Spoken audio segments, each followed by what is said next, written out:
Hello, everybody. How's it going? Let me know if I'm coming through all right.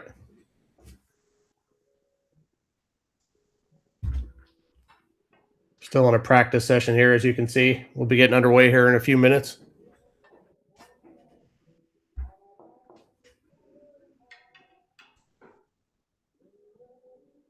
I appreciate all the early birds stopping in and hanging out with us for a while.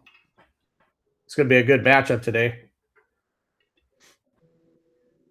Got a race to 21 with Rob getting 6-game head start here. So it's a 21-15 race. As you can see here, Richard Manrique is a 649 Fargo.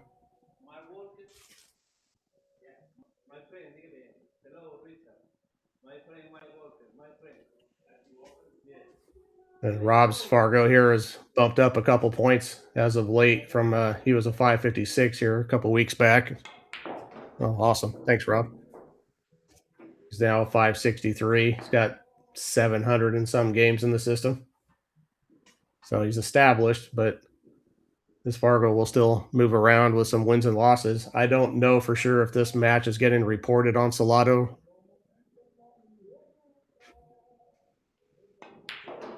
Okay. Richard says hello to Matt Walker out there. Matt Walker is maybe joining us in the commentary today.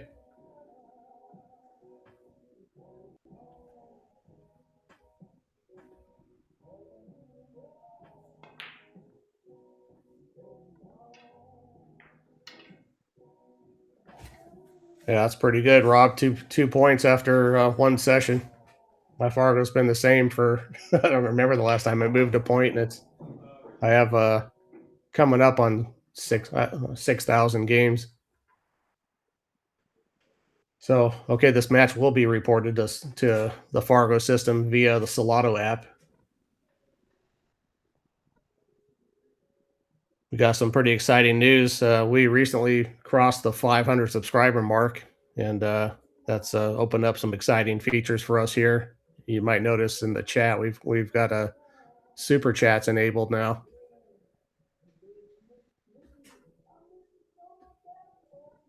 So that's going to be a lot of fun. If you notice the dollar sign in the next to the chat window there, if you click on that, if you'll be able to get your highlighted for a indeterminate amount of time, probably depending on the size of the super chat. I'm pretty new to all that as well, so if you know something about it in the chat, please help me out. I know it'll help us keep bringing you some good high level matches here. I consider this to be a high level match. The Fargos are up there. The entry fee for this 2-man tournament is up there.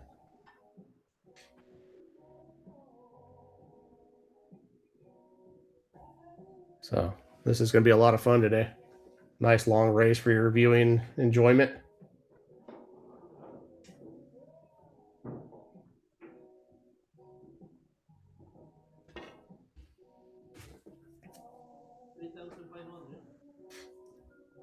I think if you were to do the math on strictly on Fargo, that this handicap might be tilted in Richard's favor, but these two gentlemen know each other and have agreed to this match, so we're going to see where we fall here.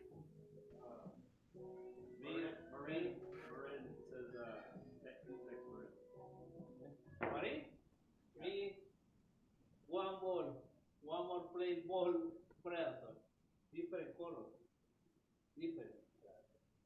Me one more play, predator, no? Ball predator. No, pero ball predator. There's a mild language barrier going on. I'm trying to follow what Richard Manrique is saying here. Seems friendly enough.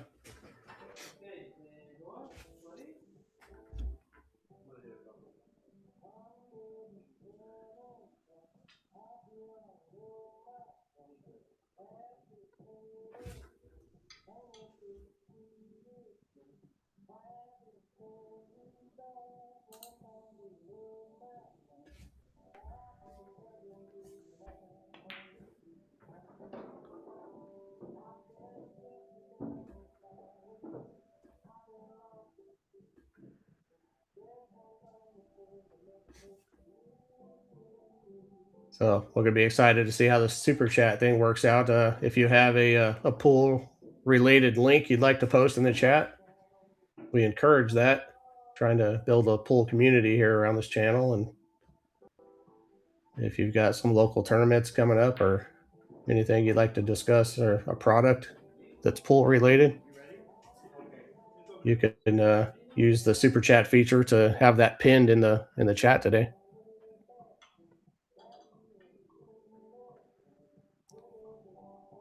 Or it doesn't have to be a link, it could just be your comment.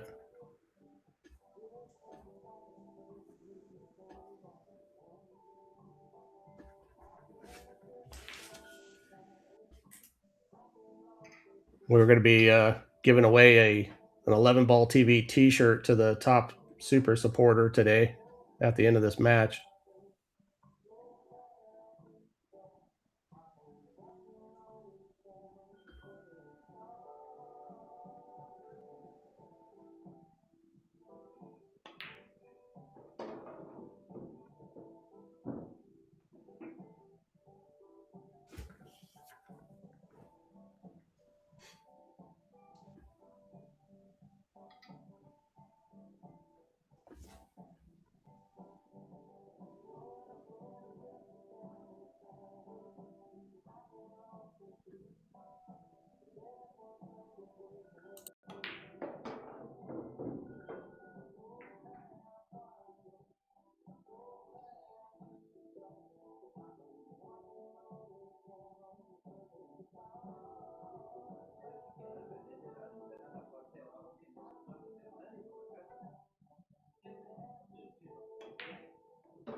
Be sure to hit that subscribe button as well. We've got a lot of matches coming this week. We're going to be in action every day this week through Sunday.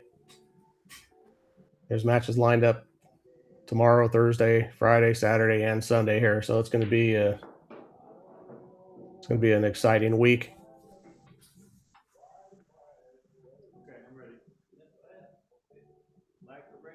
Okay, I think we're going to be getting underway right now.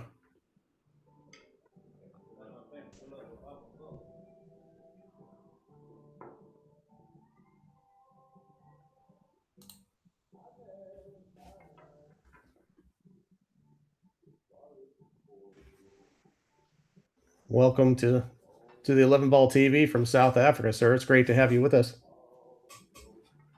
Appreciate you tuning in and checking out this match.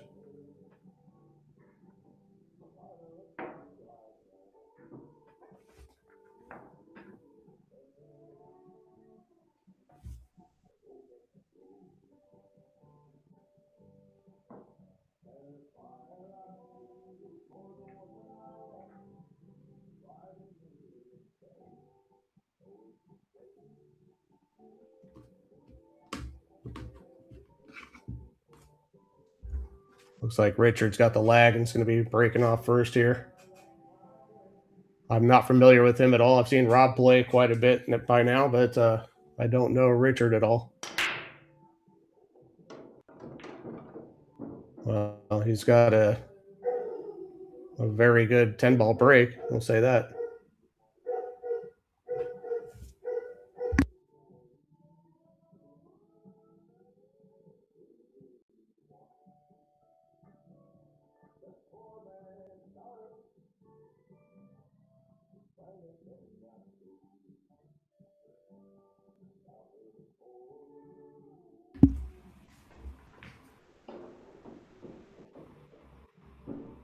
This is the kind of layout you dream about.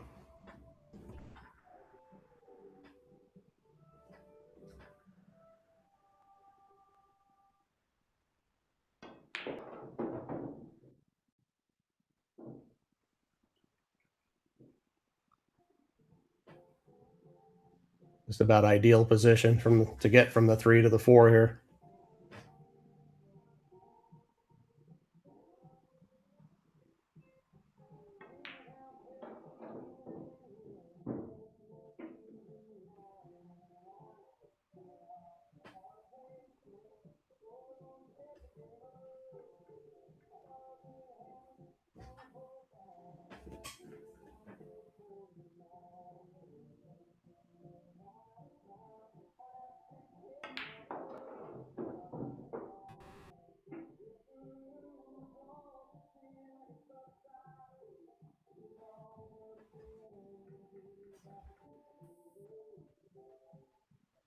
Yeah, it's an ideal position. He would like to get either really straight in or just a little bit beyond straight in on this 6 ball to make it easy to get on the 7. Oh no, that was surprising. Yeah, he looked like he was right in line there. Okay, it's early, no problem.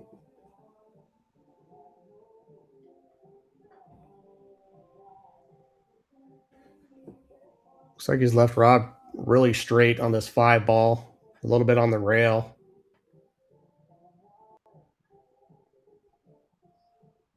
I think Rob is going to try to draw back. You may have to be careful drawing in the side pocket. Hard for me to tell at this camera angle exactly how much danger he is of drawing back to the side, but he would like to get pretty straight on the 6 ball. Not mandatory, but it would make it easy. Okay, he must have some angle. He's going forward here.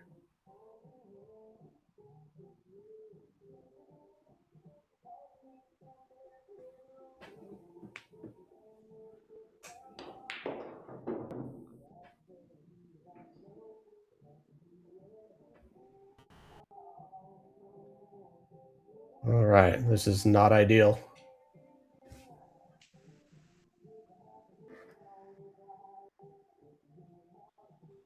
This cue ball on the rail here, he is going to have to worry a little bit about that cue ball tracking up towards the upper right hand pocket. Hello, Smurf. Good to see you again.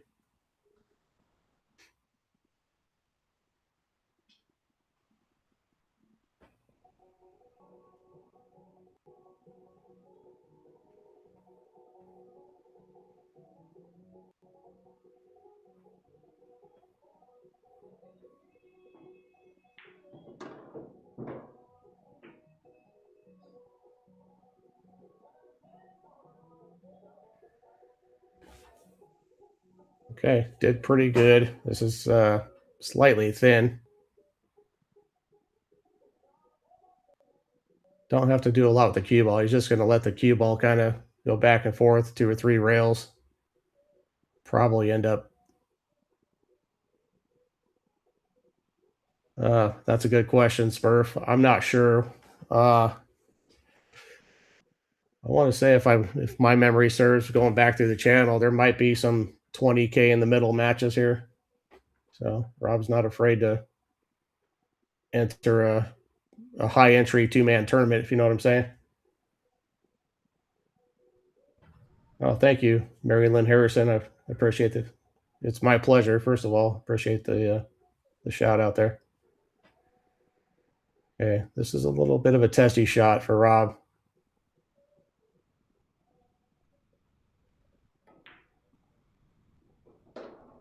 Very well done. It's gonna have one more. Just got to pay a little bit of attention. This is not too bad, but cue ball's a little close to the rail, and it's the first game of the match. Shot definitely can be missed. Wouldn't expect it. I think I'm going to be joined by another co-commentator at some point today.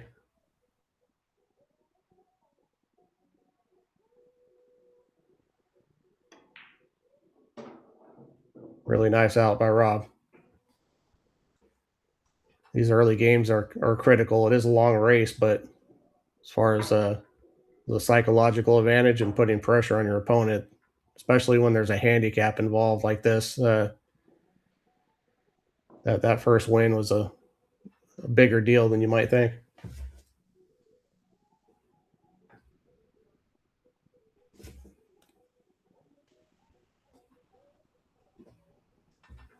If you've just joined us here in the middle of that game, thank you for stopping by.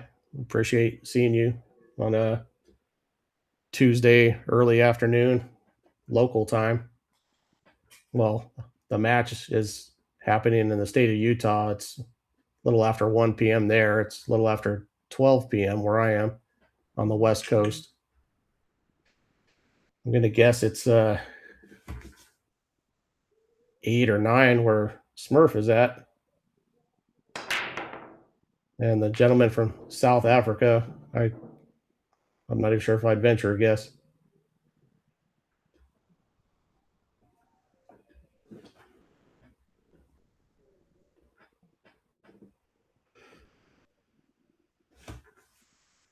Pretty nice break by Rob.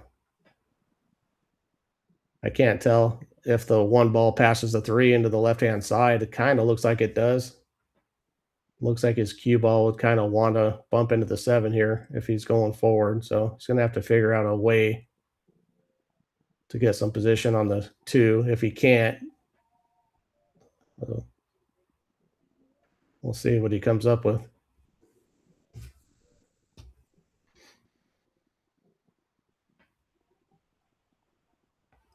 Looks like he's elevating just touch, probably trying to stun above the 7 ball. Yeah, very nice work. Oh, look at this. That was a very good shot. He's showing you where he wanted to be. This isn't too bad.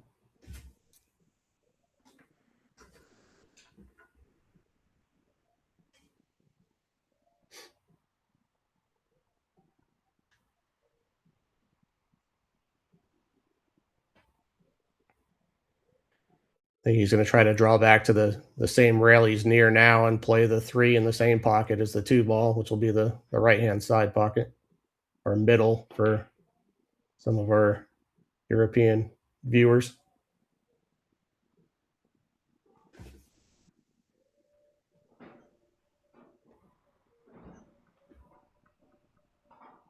Okay. Yeah, thank you, sir. That's, I guess I'm what is it if my math is good? That's 9:15 p.m.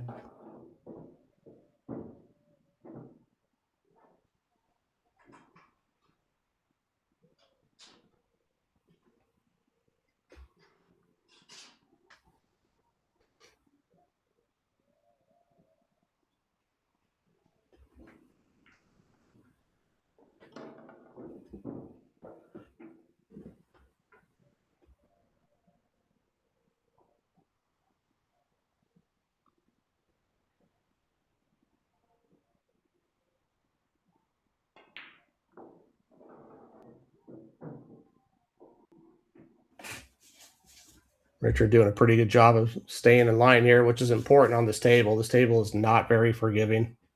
Got 4.25-inch corner pockets on this diamond with the deep shelf, so they don't accept a lot of slightly missed shots.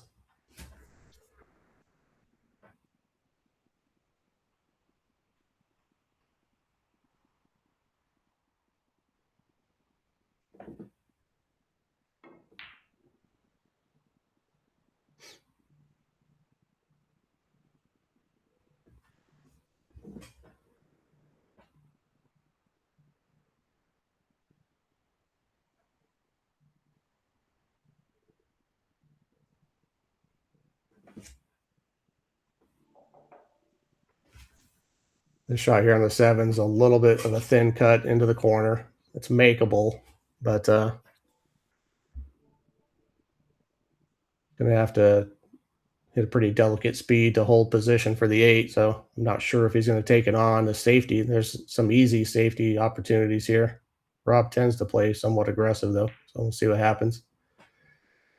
He played the safe. I think he's probably clipped that seven just a little bit thicker than he wanted to, and he may have left right. Left it right in the window here for a shot on the seven for Richard.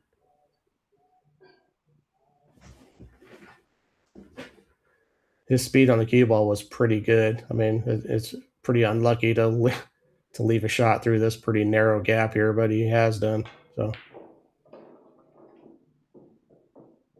that was a nice shot there.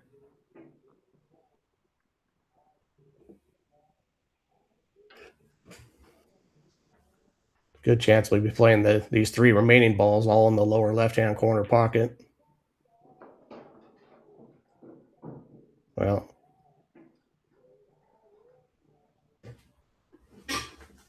oh man, thank you so much, Scottish Murph, for that $20 super chat. That's amazing. Much appreciated.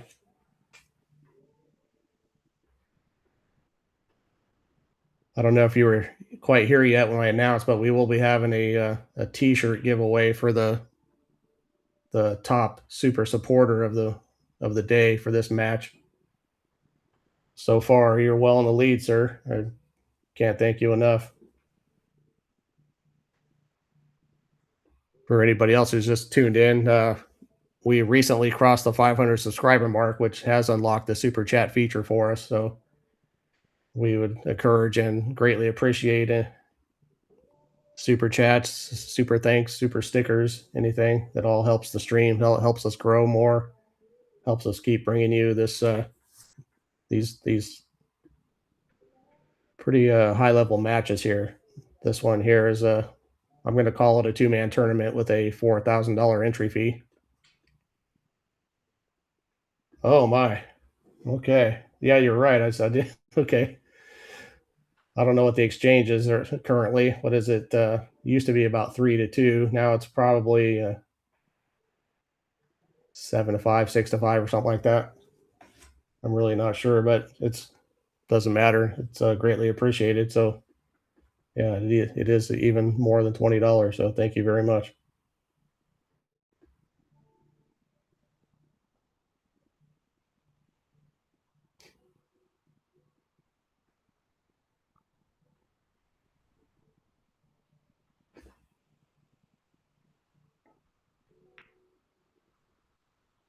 Yeah, got that just a bit thick with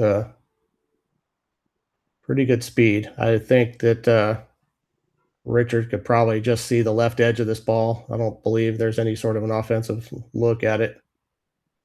Gonna watch that cue ball. Okay, he's good. That's a nice shot. Thank you, sports fan, for the clarification. That's wonderful.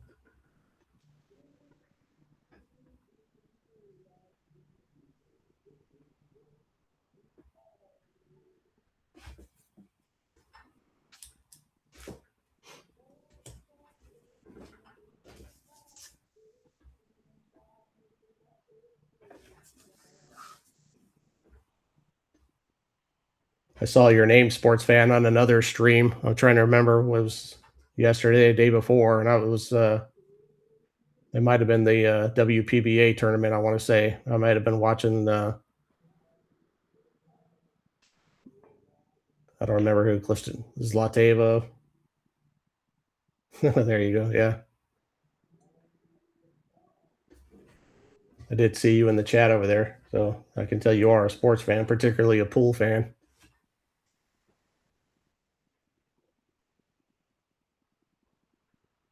It was definitely WPBA. I'm trying to remember who the two players in the match were. It could have been the finals. That was I'm gonna mess up this name here.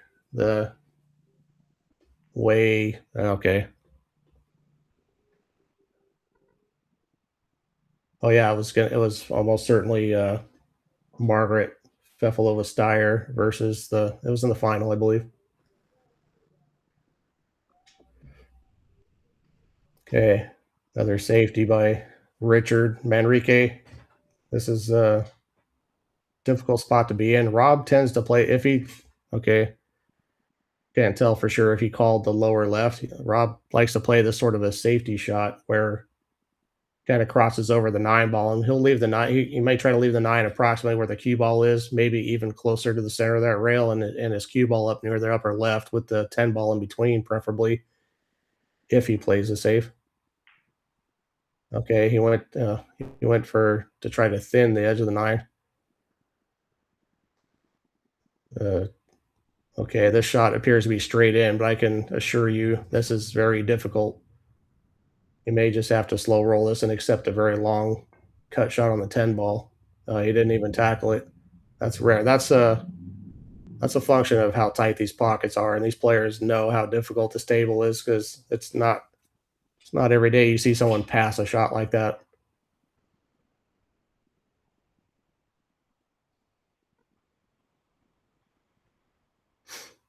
Okay, it looks as if Rob is eyeing up playing a very similar shot to the one he did before, attempting to get his cue ball pretty close to where it is now, maybe just slightly to the right. He's going to assume that the nine's going to be kind of up near that upper right hand corner and needs to try to put the cue ball in a place where the 10 ball is in between it. That might be a little soft and a little bit thick. Speed was good. This is still difficult because of how he's cueing over the top of the 10 ball. Position here will be extra tough.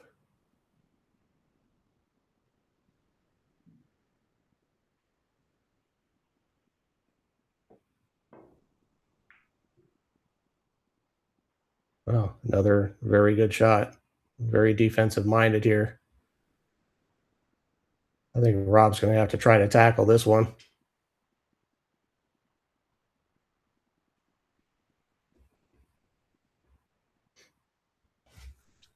These types of shots can be played with relative safety if you can be sure to avoid undercutting the ball. If you're going to miss the ball, you want to cut it too thin and have the nine ball hit the long rail before, as opposed to the short rail first. That'll be more likely to not leave an easy look. That was an undercut. That was what you wanted to avoid if you were going to miss that shot.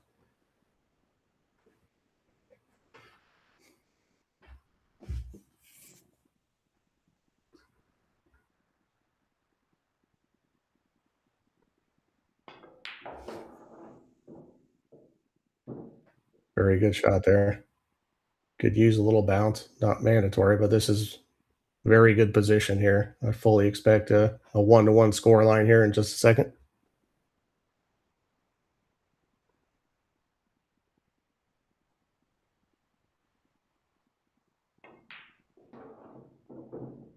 Straight in the middle. Nice shooting.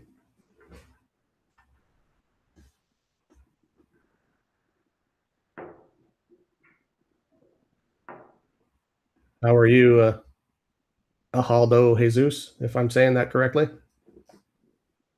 Thanks for joining us.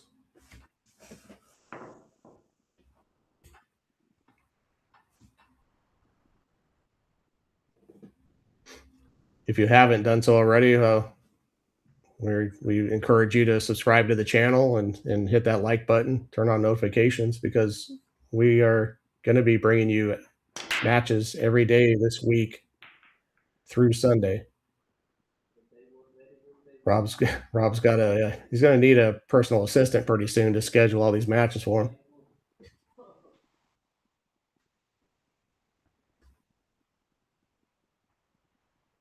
And they will all be of similar size entry fees.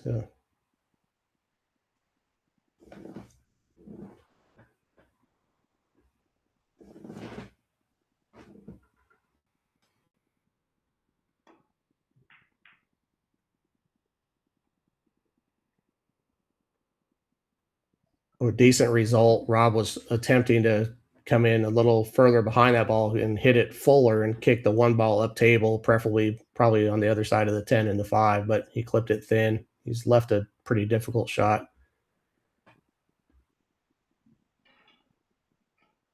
This is going to require an extension on the end of the cue, probably to reach comfortably. Yeah, he's got one on there. You can see this cue right now is probably the better part of 6 feet long, as is.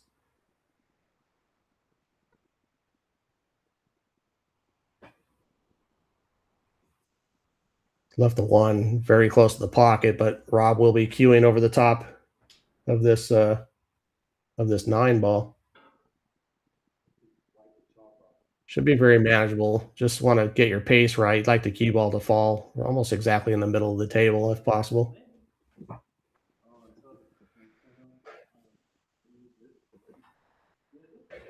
Yeah, I'm excited too, Matt Walker.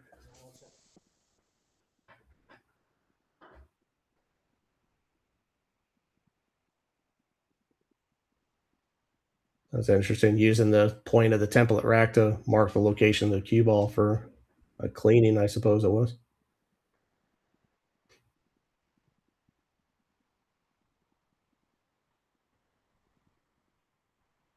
Not much to do here except just measure the speed and the thickness of your contact. I mean, the pocket's huge from here, but you can hit it too thick and like just like that and come up short, or too thin and overrun.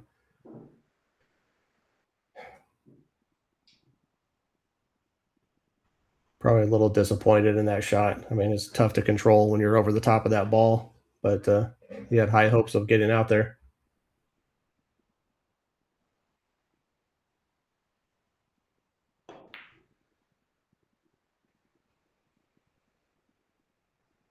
That was an attempted safety gone wrong. I think Richard's probably going to have to draw this cue ball back.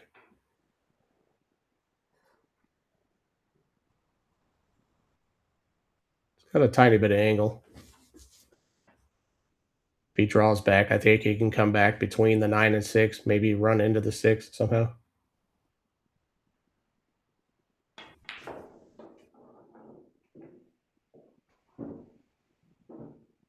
Oh, at the 9, it's caused him a lot of problems here. This is a very difficult hit. Well, okay. He has more of the rail than I thought he did, so not as bad.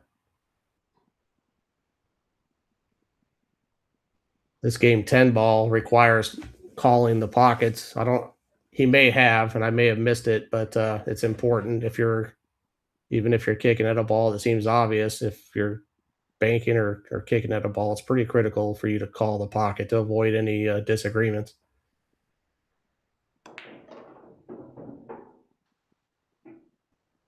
Really great cue ball right there. Perfect cue ball speed. Well, I say perfect. It was nearly perfect.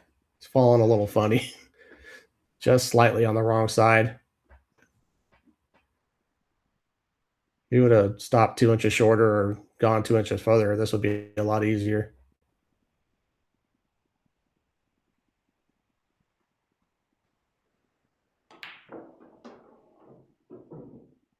Yeah, it was just hard to move your cue ball much there, so he's gonna have to accept a.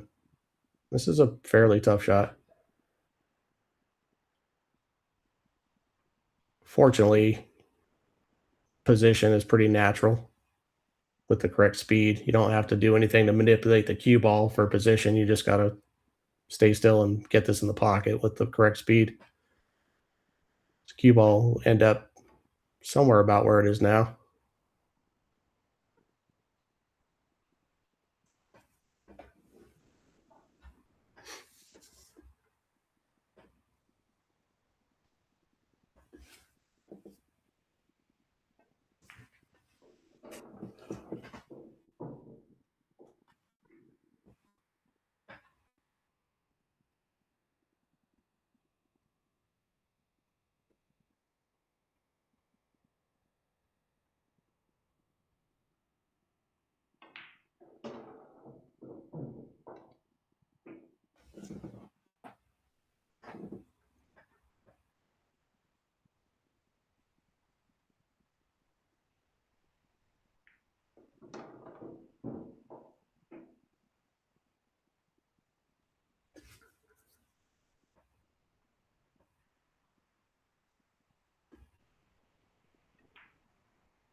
Oh, that's trouble.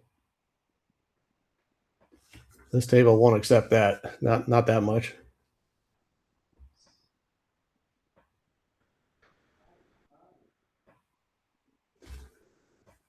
Yeah.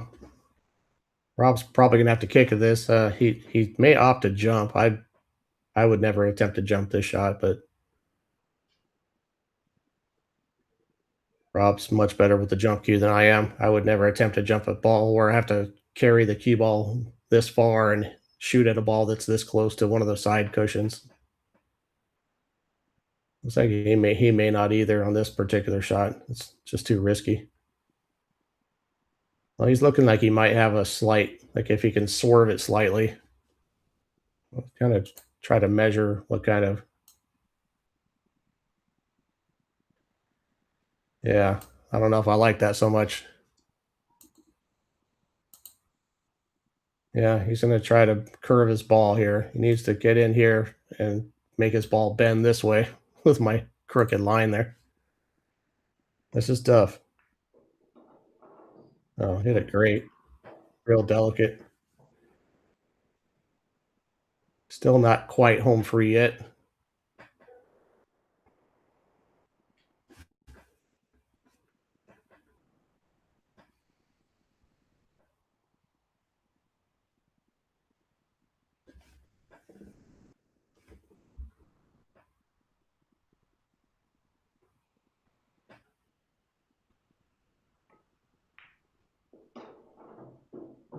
Excellent shot.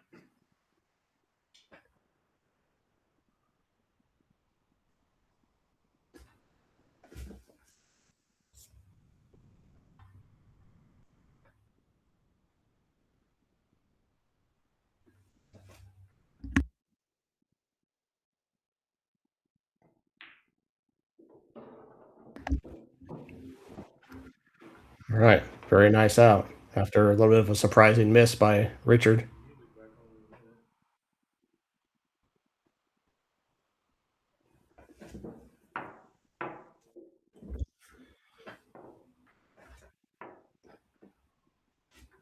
If you're just joining us, thank you, first of all. And thank you to everybody who's subscribed to this channel. We recently passed the 500 subscriber mark. We were at 526 now, as far as I can see. We'd love to hit 1,000, but passing 500 opened up the super chat feature for us, which allows viewers to send super chats for having their comments pinned. You can post a link if it's pool related. Do all that. It'll pin the comment and highlight the comment. As you can see in the big orange here in the chat, Scottish Smurf sent a $20 super chat. We're extremely grateful for that. He is the first super super chat sender in 11 ball TV history. We will be forever grateful for that. But for today's stream, we have a level ball TV T-shirt to give away for the top supporter, the top super supporter. So there are such things as super chats, super stickers, and super thanks. From what I understand, I probably couldn't intelligently explain what all that means, but it's a financial gift that helps us keep this channel running and helps us keep bringing you all this content. We've been in a lot of action here for the last couple of weeks, bringing you multiple streams per week. We're working very hard at putting matches together, at improving our product here, and keeping the commentary going. So I think the commentary helps make these streams kind of more watchable. Regardless of if it's great or not. You know what I mean? So it's much better than watching with silence or uh, that the music that's kind of defaulted into this EvoSports software. This is great software, but in my opinion, having live commentary makes these matches much more kind of easy to watch.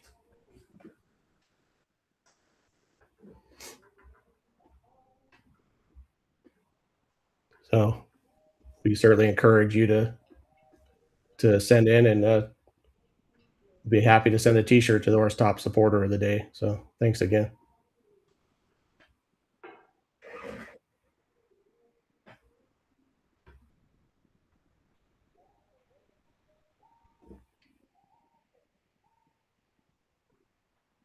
Here's an example of Rob with the jump cue. He certainly likes using it. Very square hit.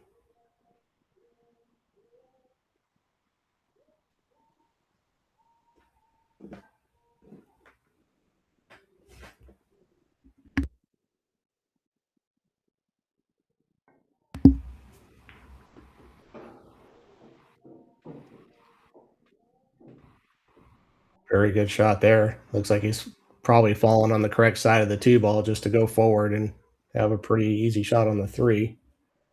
I believe he's on the right side of straight in, the correct side of straight in.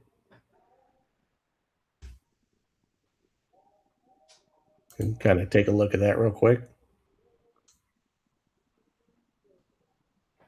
So he is not. Going to have to work a little bit. That bump on the nine helped slightly.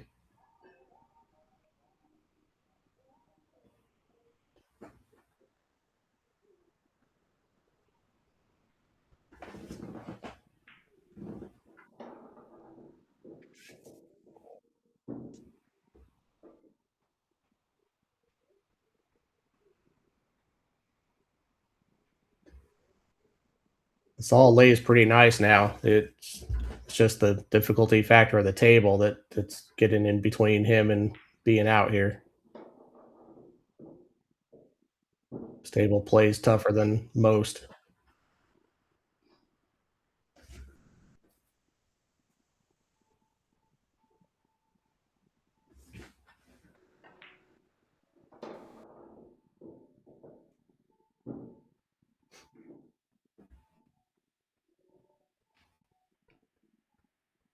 He doesn't need to do much more than stop this ball. Looks like he's going to try to get a little closer to the eight, but not mandatory.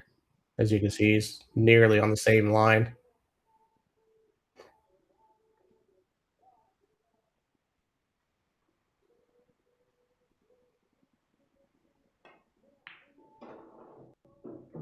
That's gone wrong.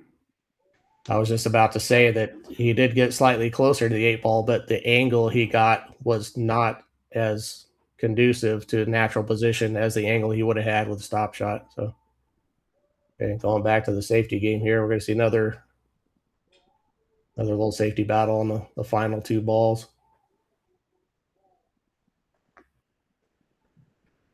Seems to me the move here is just trying to thin the nine ball.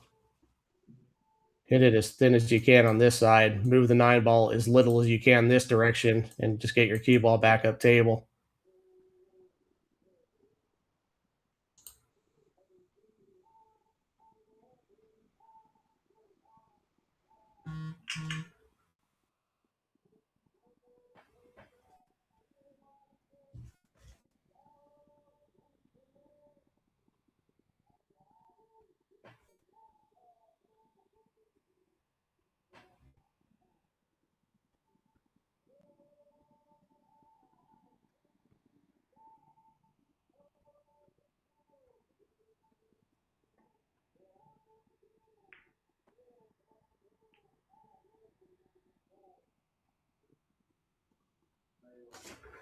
Pretty good. Okay. Richards called the bank in the lower left, without any intention of actually playing it. It was just in case. Sorry about my artwork on the screen there.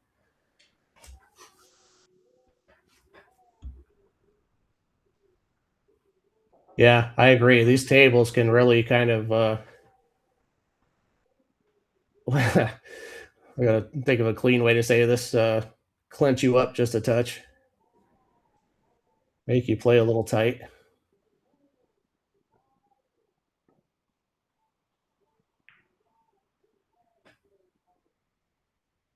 Great speed.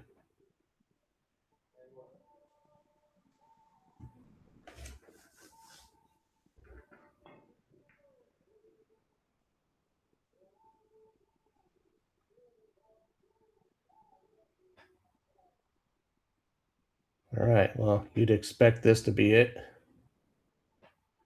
Don't have to do anything. Just play a stop shot. He's got a tiny bit of angle, but I think with a stop, his cue ball might float over, maybe over to here. I don't think I would work too hard to try to slam it off the rail and get any better than that. This is no problem here. Just got to make it.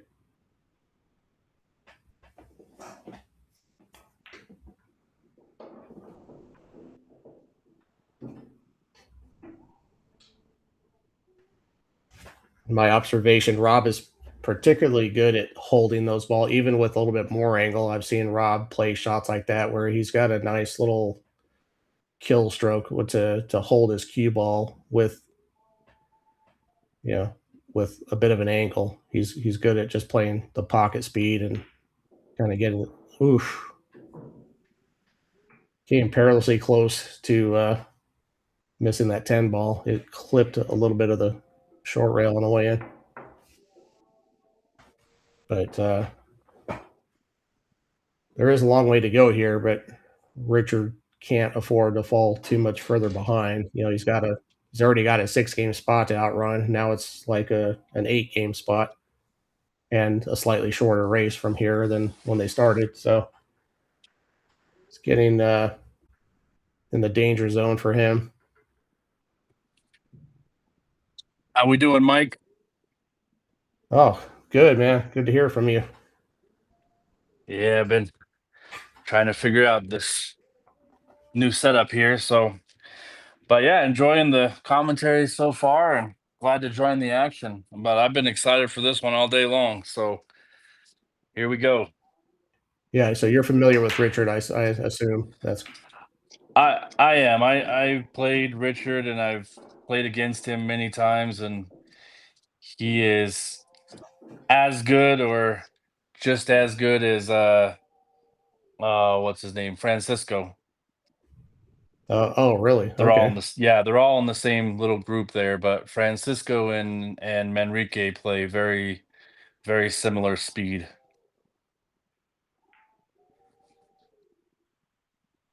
Okay, that was a little bit weak. Weak by Rob right there. Could have afforded probably at least 50% harder than that. So is he calling the one here then? Yeah, okay, good shot.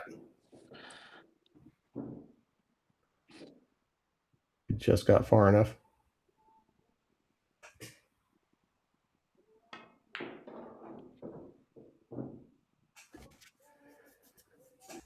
Yeah, I think I've Okay. noticed that Manrique is constantly trying to adjust to the speed of this table and obviously the pocket size. And I think he will Yeah, once the match I goes think it's on. Speaking of that. yeah. Well, there's nothing easy about this. It looks like he's straight. His cue ball's glued to the rail, and the 5 ball's tucked away. I don't know what he's got for a pocket. He may have an angle. Do you think he has an angle where he might be able to go 2 rails forward over this way? Boy, that's extremely difficult being so close to the rail there. Yeah, it But I looks like he think he's has going that to kind of have to. angle. It's just a follow stroke. May work. Yeah, I think he's going to have to try it here based on where that five's at. Yeah, just came up a hair short. There is well, I wonder if this goes in the corner. Hard to tell if he can hit enough of it with that 6 ball in the way. It also goes in the side, but then that's pretty thin. Yeah, it was just hard to let his stroke out on that last 3 ball being so close to the rail. So he's come up definitely a little short here. Right. But I think he's going to play this in the bottom left-hand corner is my guess. If Yeah, I he was goes wondering for it. if he has enough of the 5 ball to hit here, getting past the 6. It looks close. Hard to tell. He probably does. I don't know if you saw. We got a $20 super chat, 20-pound super chat from Scottish Smurf. That was huge. He's the first ever sender of super. He's the first ever super supporter of That's a Foul Ooh, yeah, it is a of foul. this Yeah, stream. we appreciate that. I mean, it's pretty amazing how far this channel's come in maybe a little less than 2 months, I think. Maybe over Yeah, a well, little 2 months, somewhere in there. I was talking to Rob about the channel itself has been around for a while. Rob has had a YouTube channel, but it just became centered around strictly pool. I think he had some other interest, mountain biking and that sort of a thing that took up some of this channel. But he decided he just bought the table in February, I think it was, and Yeah.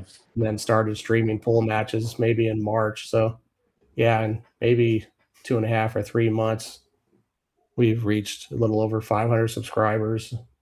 Now we got the super chat capability. It's great. Yeah, I mean, we appreciate that as commentators, and obviously it supports Rob and his efforts to bring you guys this action as well. So we definitely appreciate it.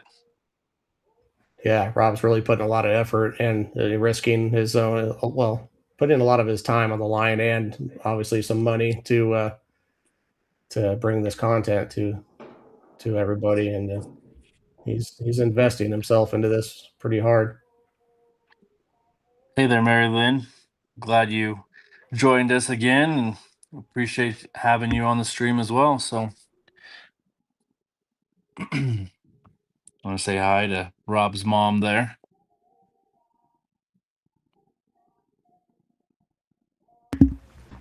Well, this We is also have a definitely a viewer tricky from shot here. Sorry, Mike, go ahead. we have a viewer from South Africa tuned in as well, or we did have. Oh man, I love that.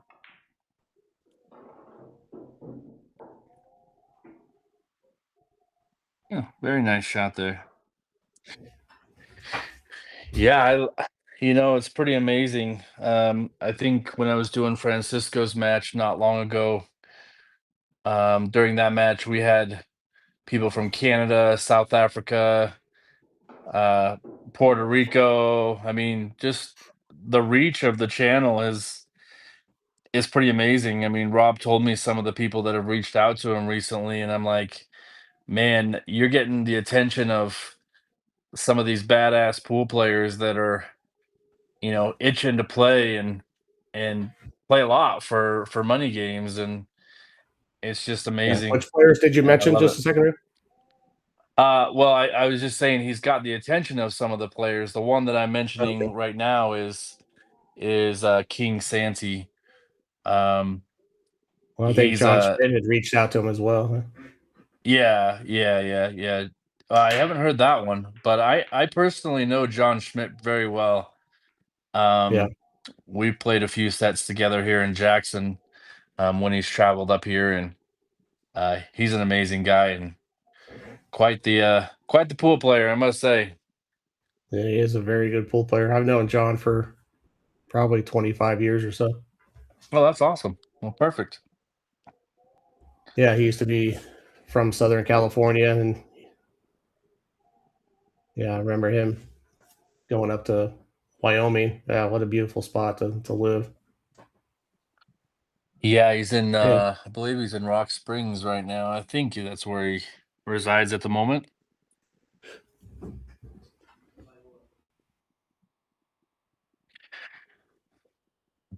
Oh, Richard's gonna have to hit this real good. Wow, what a well, shot. he did. He hit it good.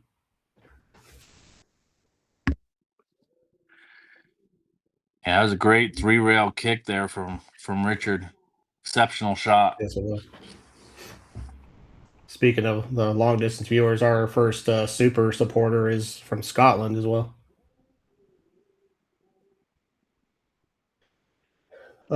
Some people, yeah, don't get real low over the cue ball. Yeah, and honestly, I have noticed with some of the Hispanic players, even locally, that it's a style. Maybe it's if I had to bet, I would say that Richard has played some three cushion billiards in his life. It's a very popular game in the South America and Mexico, and that style. A lot of the three cushion players do stay a little bit more upright than pool players in general. Yeah, I think the last tournament that Richard was in, that I was in, was the one in Pocatello. It's called the Pocatello Open. It's in Idaho, and I think he's won that 9-ball and 9-ball tournament back-to-back years. So he's a very good rotational player. That's why I'm Yeah, kind I of can see excited to that. Yeah, see. Yeah, his Fargo I, shows that as well. But I just say I can see, how you can tell if someone started out playing snooker. I sense that Richard has a three cushion billiard background somewhere. Definitely, he can, and that's probably that 3-rail kick he just made on the one ball is an example of that sort of knowledge. yeah, like I say, he's a great guy, super nice guy. Doesn't speak a lot of English, but he's always been respectful and super kind. So I definitely like Richard, and I think he said hi to me earlier in the chat. I think is what he said. He Like, did, oh. yeah. He gave you a little shout out. Right on, Richard. Well, looking forward to this match. Like I say, I've kind of wanted these two to match up. I'm not sure why it took so long, but I'm glad that I'm a part of it and we get to call it because this has been one in the making for a while. But Rob coming up short on that 3-ball. Yeah, I believe there's a wide open look here at the 3 for Richard.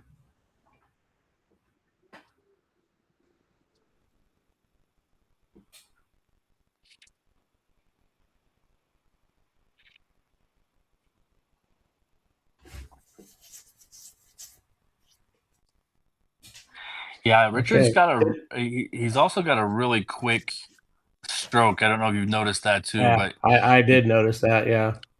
it doesn't take long to aim his shots. He sees it, he hits it, and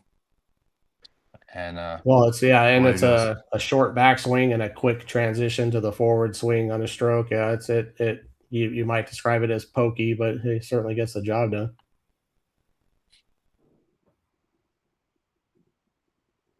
And Yeah, again, it's very. another feature of the 3 cushion players. It's something that it's part of what led me to assume he's got some 3 cushion in the background.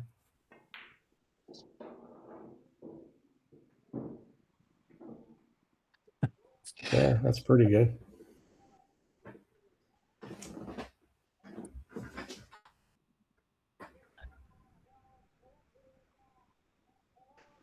Yeah, look like that's a good call out, Smurf, because he you can see his. Oh, if we get a head on view, you'll see how far his chin is. Like Rob's chin would be within an inch of the pool cue when he's down sighting the ball. I think that Richards is probably 8 inches, maybe more away from the cue. He's very upright, as Scottish Smurf pointed out. It's pretty pronounced.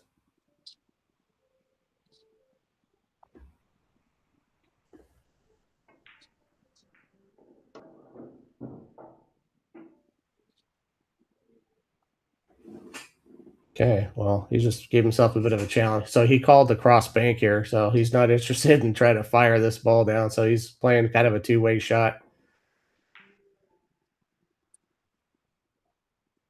Very nice. Still slightly, yeah, still overran his position a touch, but that's a pretty unusual shot. That was almost strictly for the possibility of ending up leaving Rob tough if he was to miss that.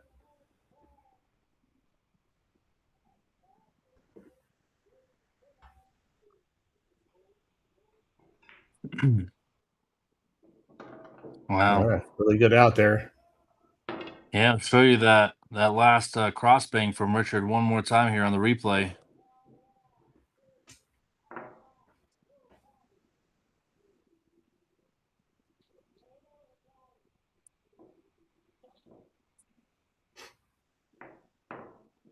That makes me think that Richard might play a little bit of one pocket once in a while too.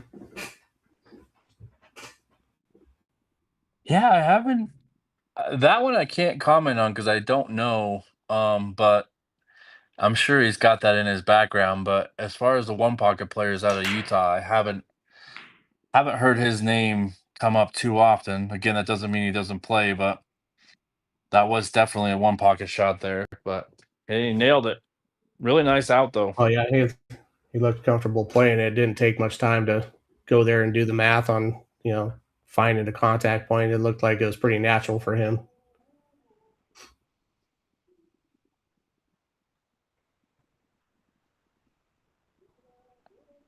But my understanding is that 9-foot tables out in the pool halls in the Salt Lake City area aren't super common. So one pocket may not be as popular out there as it is locally here.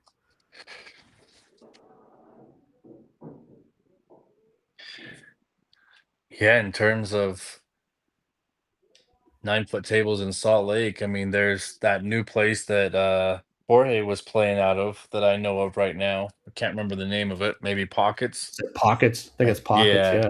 Okay. Yeah. So that's the name of that one. I've never been there. It's a brand new place.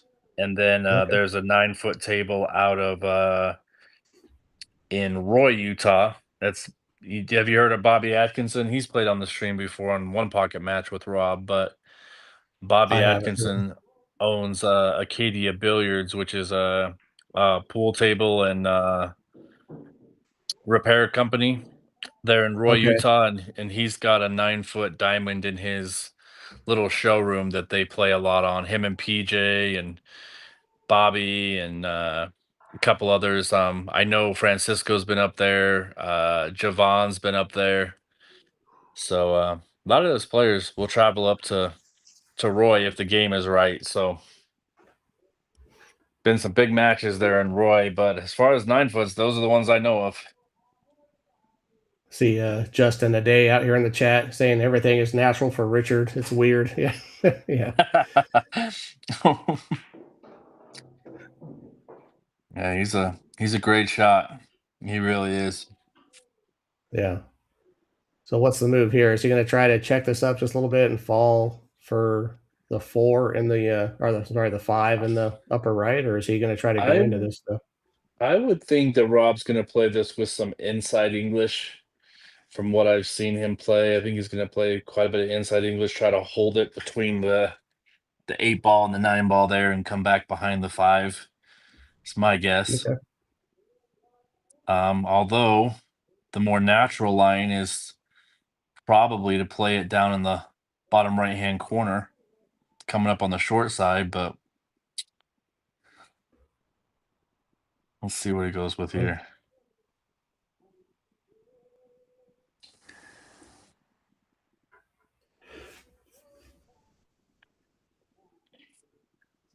I think he's going to go into it, maybe. yeah, I No. was just going to say that when you roll that slow, that just introduces a bit more friction. So you do need to play the thin side of the pocket there. That was probably a result of like friction induced throw on that ball. Uh-oh. Uh-oh. That's going to scratch. Oh, No, he's good. good. Good He even fell little. slightly on the right side of it where you can draw back and get near the 7 to play the 6.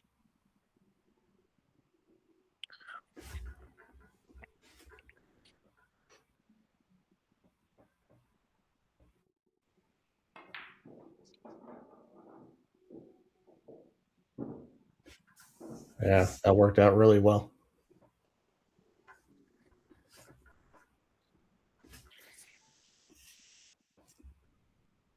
Yeah, so everything here is perfectly aligned for Richard to potentially take his first lead of the match. I think I didn't see the first game, but I assume this maybe is. Oh well, Oh, man. commentator curse, my fault. You got him. You got him good on that one, Matt. Congratulations. Way to go. Uh, Yeah, you must be on Rob's payroll. I'm just kidding. oh man, well, that was not the intention there, but these pockets definitely are very tight. Like I say, if you haven't played on this table, you kind of have to experience it for yourself to really understand that these corner Uh-oh. pockets That's do a little not.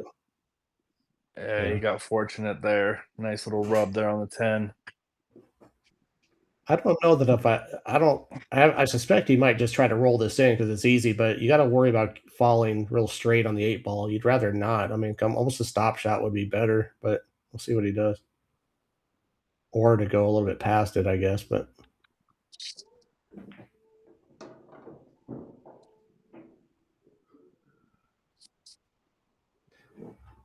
I think that will. I think he got a little bit past straight in, so he's got an angle. If he comes back, it's going to be a little further away from the 9. I wouldn't come back too far. I want a big angle on the 9 ball if I'm shooting it. I don't want to be long and straight on it, trying to draw back for the 10. That pocket won't like that shot. That's straighter. This is straighter than I want to be. I think about half that distance would have been better. Yeah, he's gonna have to put a good stroke into this ball. He's gonna have to hit this ball right in the middle of this opening right here. I mean, he better not catch any rail here on his way in. That's all I can say. It's very easy to stuff this ball trying to get your cue ball all the way back past the side pocket. I hit a very accurate hit here. Okay, nice stroke. He hit that really well. Yeah, he did. He got a lot of movement out of that ball with a relatively soft hit. That was a good stroke there. Good follow through.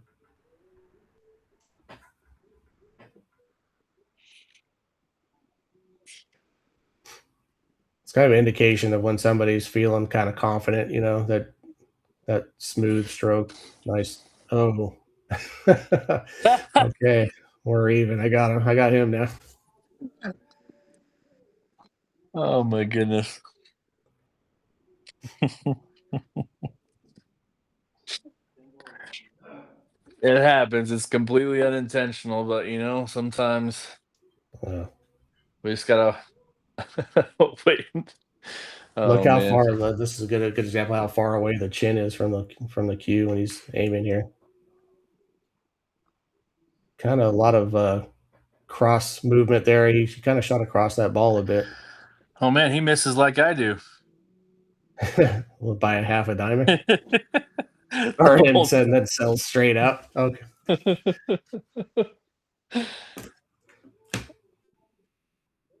That was not a very good shot, if I'm being honest. Rob left him. I mean, wasn't a hanger, but you wouldn't have expected him to be that far off, to be honest with you.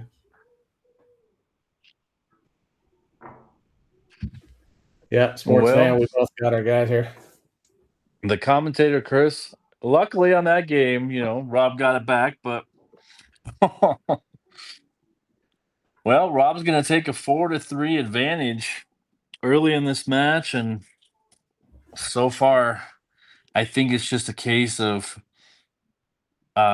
Richard again trying to get used to the speed of this table and these corner pockets. I mean, we've already witnessed him playing a lot more safe than taking on a lot of the long shots, which is a little different approach than what we've seen from other players on the channel, I think.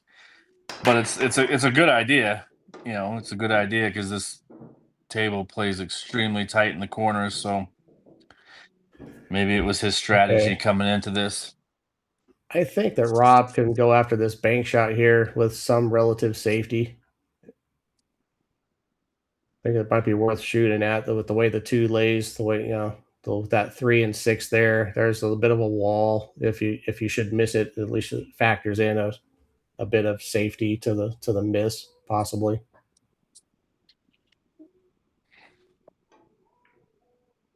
Oh, he went for the cut shot. Yeah, get lucky. With perfect speed. He did play the 2-way shot, just not the one I was thinking of.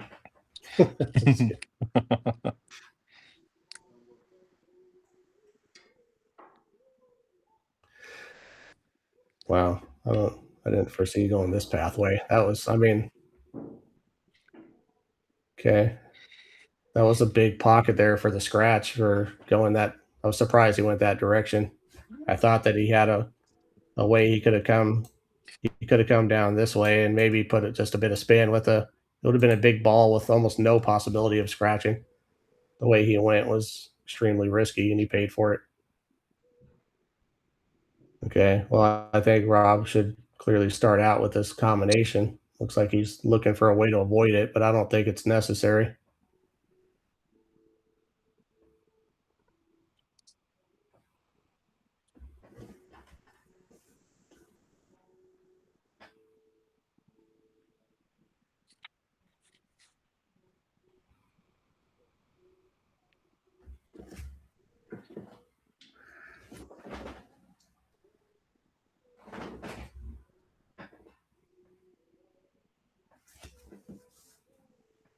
What do you do here?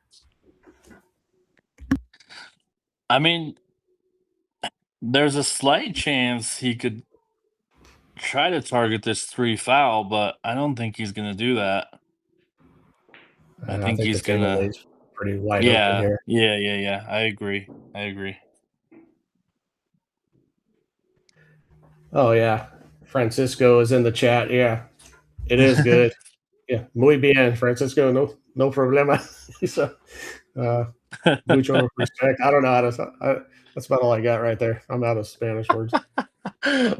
Mucho respect. I think you'll get that one. No, Francisco, we were just kind of comparing your game and Richard Manrique's and saying that you guys play very, very well. So What Matt said was that definitely. even though his Fargo's lower, he plays way better. I'm just kidding. No, I've always enjoyed playing the likes of Francisco and Manrique. It's although I haven't matched up with Francisco very often. In fact, I don't know of a actual tournament that I've ever played against him. I played Manrique quite a few times, but Francisco not so much. But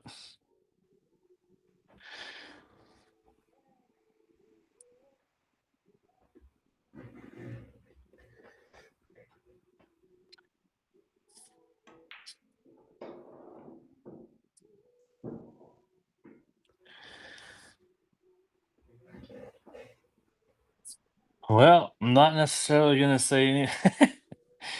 Yeah, whatever that Spanish is in the chat, absolutely. Hopefully, I can agree with it, and it's a good thing. Not quite sure what that means, but No hablamos mal de tú. we better just stop trying to speak Spanish. We might say something Yeah. we So. don't mean.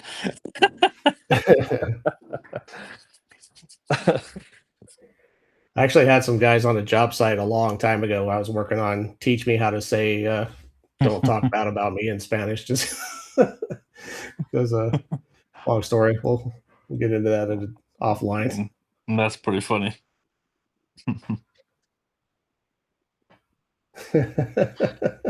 Fair enough. Well, Rob putting together a nice out here Yeah. potentially. Give him a wait till the 10 ball goes in, but I would definitely expect him to finish this off. He's got good position on the 9 to the 10, and although he did miss a 10 ball just a minute ago, luckily he was able to get it back and finish the game. But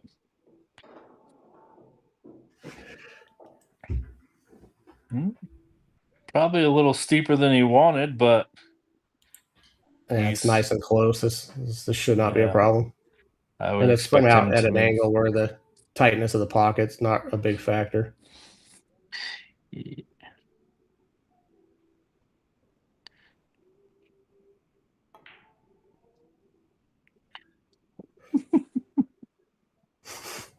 I didn't say that one.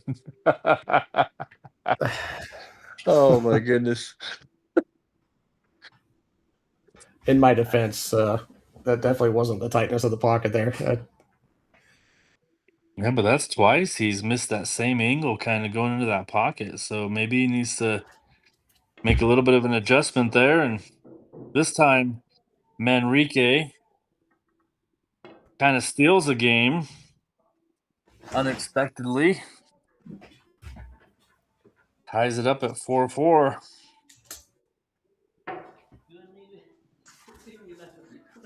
For those of you who just tuned in fairly recently, thank you. We've recently had the ability to do the super chats here on this stream after passing 500 the 500 subscriber mark. We encourage that. Anything would be appreciated.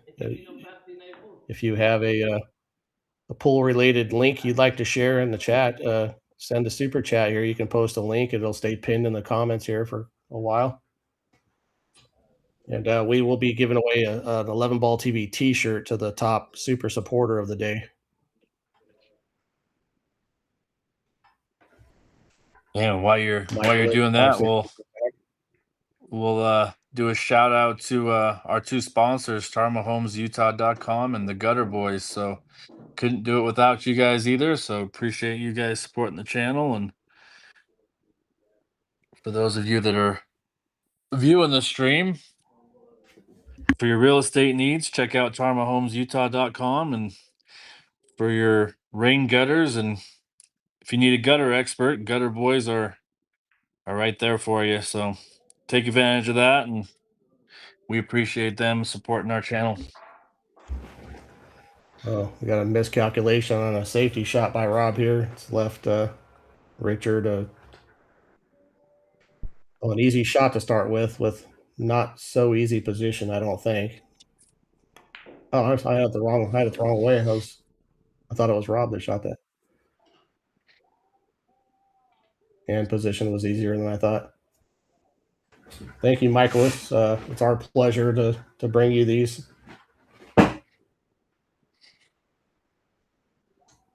Good to see you again. I remember you from previous streams. You were definitely in the running for a T-shirt the last time we were giving one away. Due to your participation in the chat, we encourage that. We enjoy interacting with you guys, and so it makes it a lot of fun for us. Like to see your thoughts.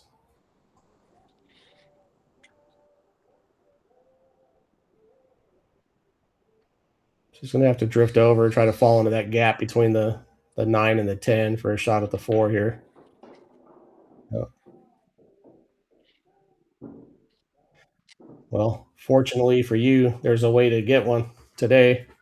We are giving one away to the top super supporter of the day with our new super chat feature. You see the $sign next to the chat window. There's a way to get yourself in the running again. And it helps us out a bunch, helps us keep this channel running.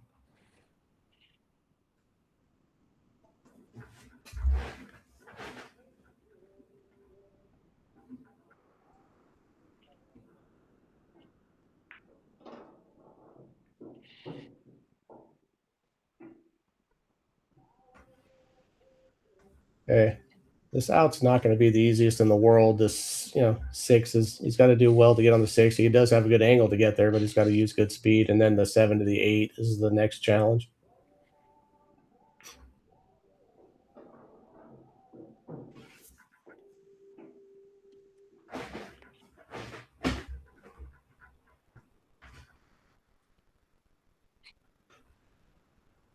Yeah, he definitely can't make this 6 ball, so he's got to come with some kind of defensive shot here. That's not going to work out at all.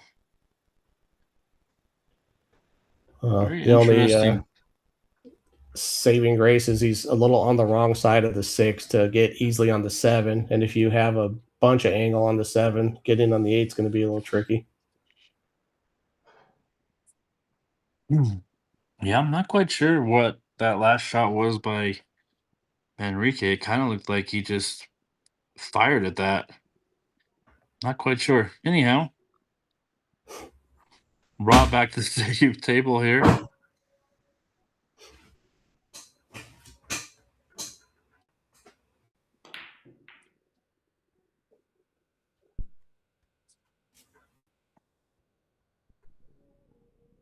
Yeah, sports fan, the 8 will go on the side.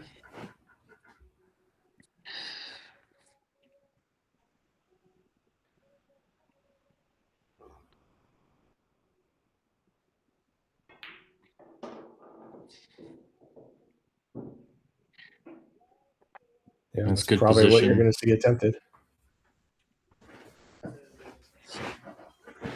Yeah, we're Well, hell, baby. Thank you definitely so much, Michaelis. yeah, absolutely. We got another one. I did fail to mention that we already had a 20-pound super chat. Oh, Mike Moore there with it. This is great. Thank you guys so much. We appreciate this greatly. Thank you, Mike Moore. Mike Moore was the T-shirt winner from our last stream where we gave away a shirt. Mike Moore also makes custom chalk holders. So if you're in the market for one of those, you should check him out on Facebook. Yeah, we'd love to hear too, Mike Moore, if you received your shirt, what you think about it. I know he hasn't received it yet. Rob's been a little bit busy. He got it in the mail yesterday, I believe. Busy is an understatement. I heard you talking about that he's going to need a personal assistant soon. That's true.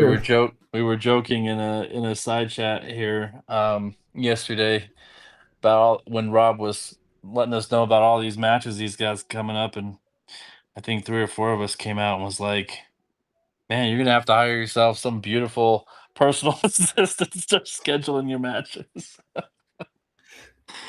Oh, that's pretty funny.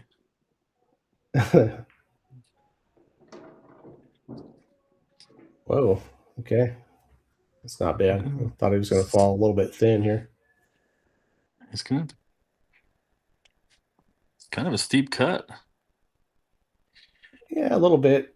Just going to You have can to. you can avoid it with some draw. He's just gonna have to. Yeah, you could draw to a scratch. It's just, yeah, we'll see where the cue ball ends up. You know, these shots are a little bit easy to lose your cue ball. But yeah, definitely thank you guys for supporting the super chat. I mean, it's a, again, Mike's mentioned it a few times here. It's a brand new feature, and it's absolutely awesome. And all the support that you guys can do, we appreciate. Goes to the channel. It also supports us here commentating, and we want to do this as much as we possibly can. Um, so every little bit helps, and he's gonna. Okay. This Well, is he's going to left him. fall. Yeah, he's left himself a difficult 10 ball here. I think if he plays to the lower right, I don't believe there's a big concern of a scratch, particularly if he gets down below center of the cue ball or hits a nice center stroke. The tangent line will certainly get him to the long rail. Just it's not the easiest shot in the world to pocket.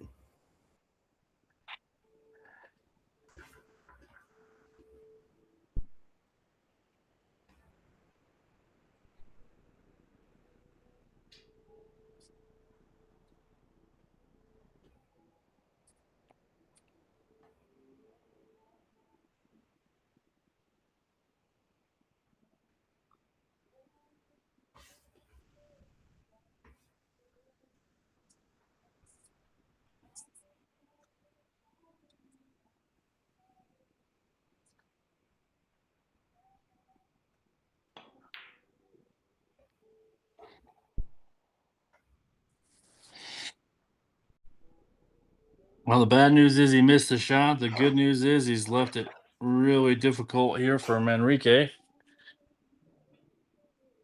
And he's right down. He's already got a plan. Let's see what he's been pretty defensive so far. Let's see. Um, Probably would have liked to clip that a little bit thicker, but the speed was great.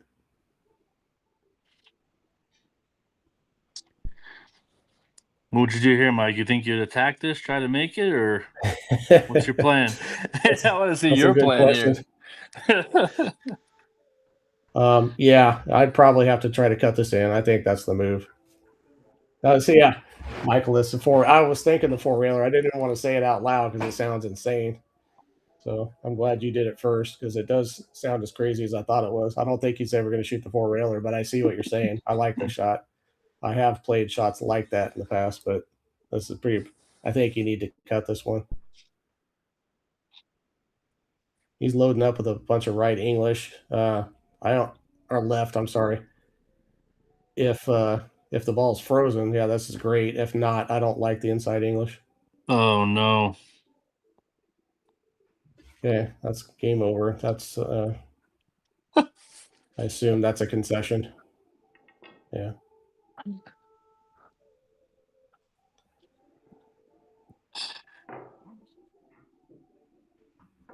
I see that, Michaelis. Yeah, and thank you guys, the sports fan and Michaelis, for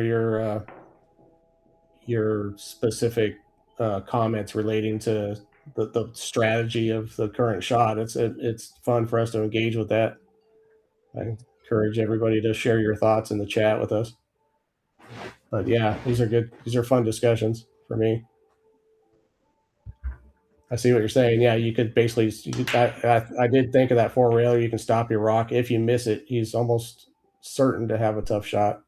So, yeah, I see what you're saying. But I think I think you're supposed to play that cut shot the way Rob played it, except for you want to make contact with the 10 ball if at all possible.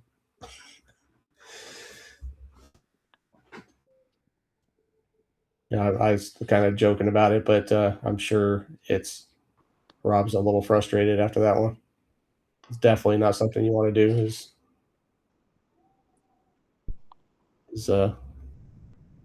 air past the money ball there.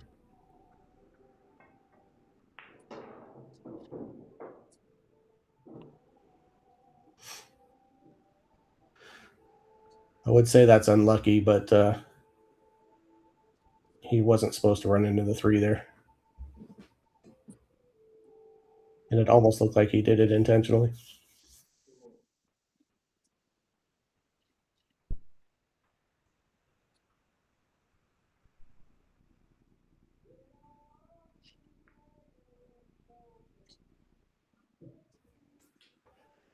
Well, Did not improve things with the 5-10 there. yeah, the 5 ball is going to be something that they're going to have to handle later on in this rack. So, be interesting to see what happens when they get to the 4. A lot of players will choose to intentionally not make the 4 with that 5 ball sitting there next to the 10, but we'll see what they elect to do here later on in this rack. Okay, Rob's going to look for a 3 foul opportunity. He's going to shoot through this two ball. He's going to drag his cue ball behind the 3 here. This is fine, especially when you do it that well. Yeah, great shot.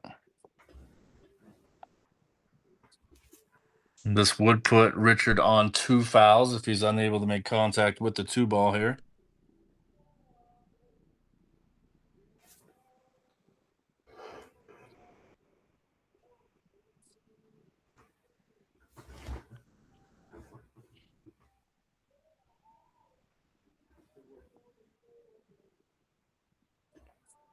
Called the 2 in the upper left, and he is on 2 fouls. And clearly, Rob is going to lock him to the back of this 4 ball as closely as possible.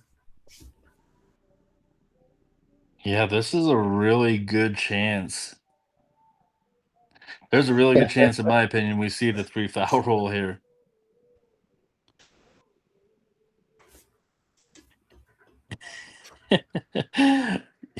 That is a good point there, sports You see the fan. different personality types, right? Yeah. Especially Little, for it to be on the left side of the table there is very unique. You don't see that very often. these guys who suffer from the anality gene.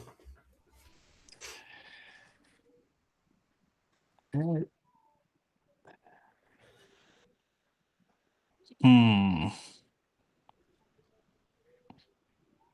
I don't know. I think if you can roll the 2 ball forward, well, he's got to hit a rail. So I Especially think if you that's what can bank he's. the 2, if you could bank the 2 around the 4 ball, which I think you could. Well, I mean, what would be wrong with like banking the 2 this way out Yeah. here and then trying to like get your cue ball right up on the back of that, something like this. I don't love drawing. Rob's better at these touch draws with moving the cue ball a very specific little amount than I'm comfortable with. But we'll see how it goes here.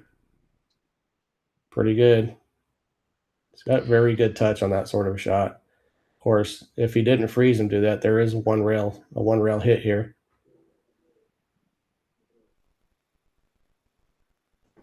He looks pretty close to frozen. Yeah, If he's so looking to maybe. go this way and load it up, you have to be concerned about clipping off this side of the two ball and your cue ball going in this pocket. Oh, So that's 3 fouls right there. That's game over. wow. Great safety play by Rob there. Earned him a game. It's really well done. Yeah, that may be the second time I think I've ever seen it on this stream. So great job there from Rob. Again, it's It's hard to something that three foul just good doesn't players. come up. Yeah, that's true. It just doesn't come up very often. Very, very rare. Yeah. And if you've noticed when you watch professional tournaments, how often do you see it? It's almost never in the pros. It's just too hard to three foul pros. Plus, they play so good that once they get an open look with ball in hand, they can really run out. Their cue ball control's outstanding.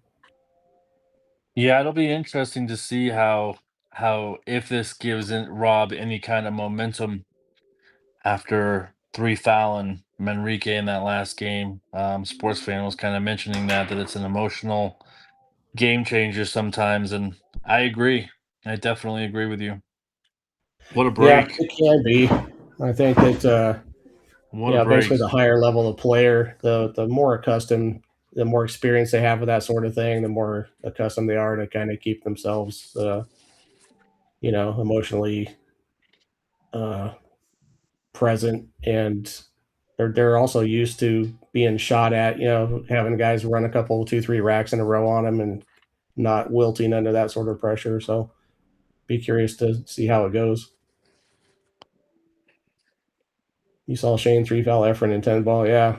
Efren is probably one of the most difficult players in history to three foul, maybe the most ever. So that's doing something. Yeah, that would be something to have witnessed that for sure. Mm-hmm. Efren is not a guy I would think would get three fouled very often, if ever, in his career. Well, obviously happened once at least, probably more than once. I Did played have you Efren in a ever? local tournament one time.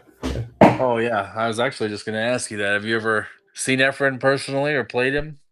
I've seen Efren in numerous occasions, and I That's did. cool. He came to the local pool hall where I was my homeroom for many years, and we played. They had a tournament. I don't know. It might have been a $2,000 added tournament. And he was in town.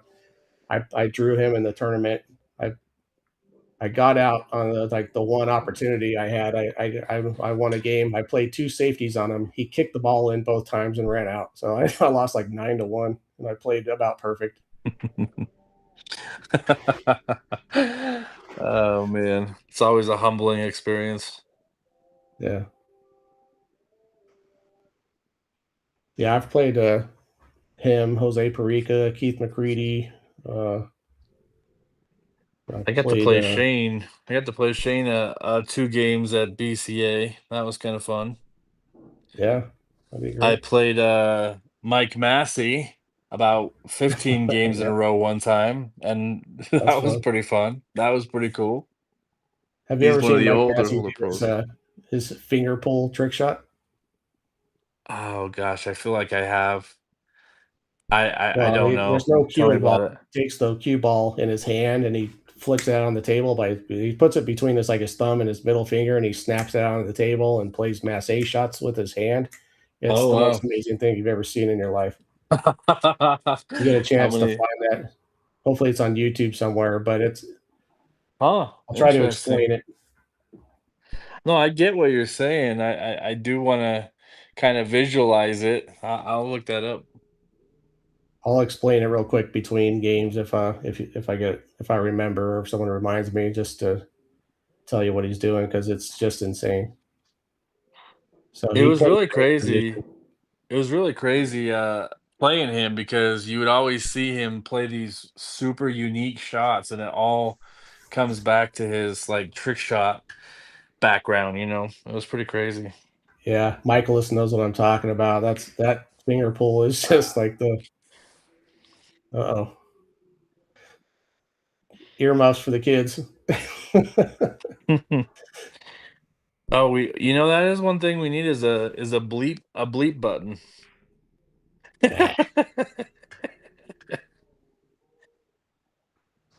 What the? Oh my god!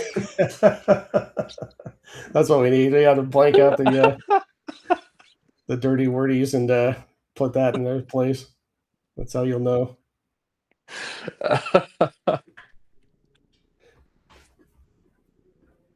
Yeah, Michaelis, I used to live on AccuStats tapes back in the day.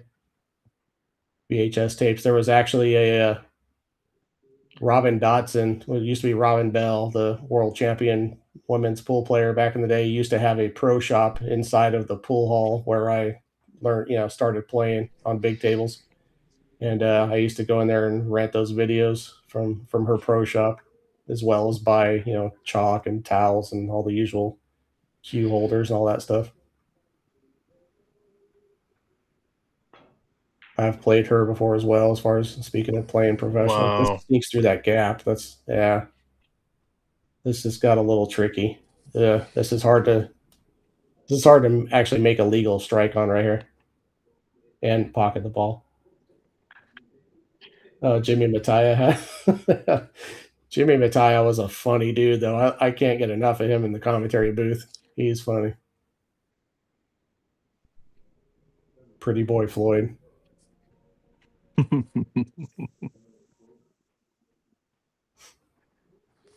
I rented a tape in there one time called Pool's Worst, or something like Pool's Best Shots and Bloopers or something like that. I've seen some insane trick shots that came up during matches.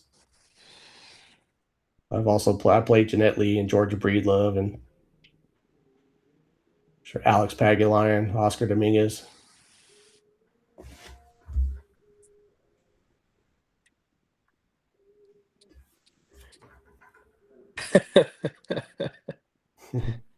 Manrique's got the slow motion going on here. Well, understandable. The danger here is this cue ball rebounding off the rail and hitting your tip before you get out of the way. I probably don't even attempt this shot, really. I may not. I've seen Rob before with these type of deadlift shots. Like you have a yip thing where it's hard to pull the trigger and get, so you might take a air swing at you're trying to hit it, but that worked out pretty good. I'm pretty sure that was a good hit. No problem. Very nice shot here. That shot was pretty difficult to get your cue tip out of the way.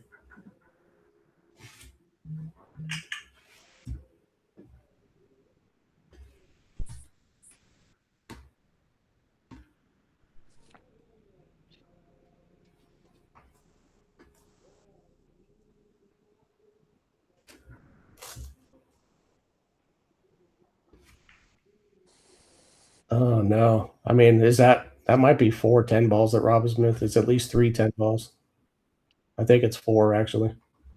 Dang, I was about ready to play his last 2 replays of those last 2 shots because that was a pretty difficult out. But Yeah, maybe I'll great hold shot that for in a second. 7.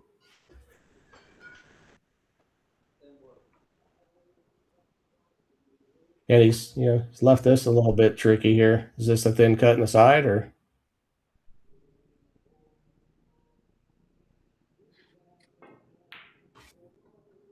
No, it's not.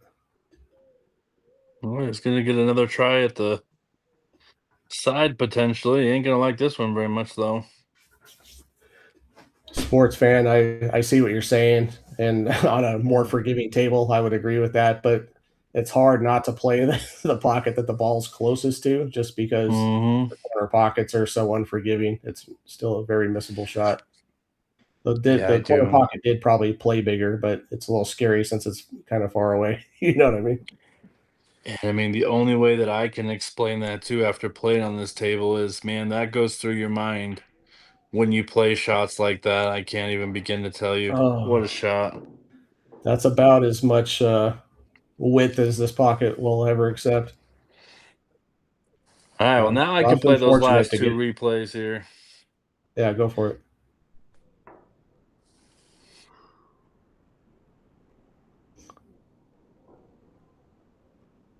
That's a great shot.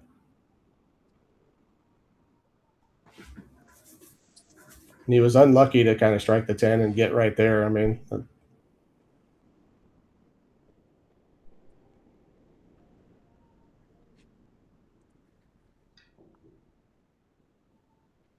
that's true, sports fan.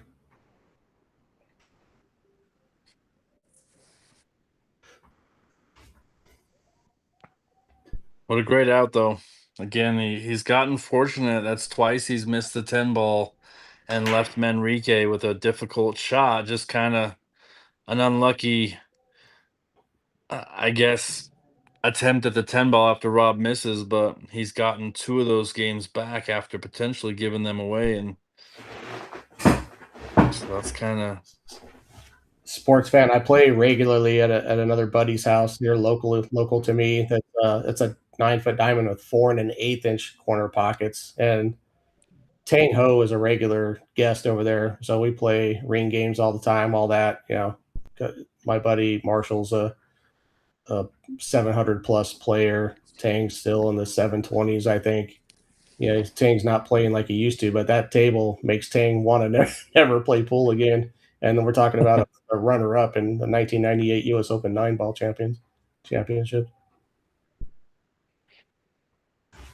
He's a very good player, and these pockets just shatter the confidence.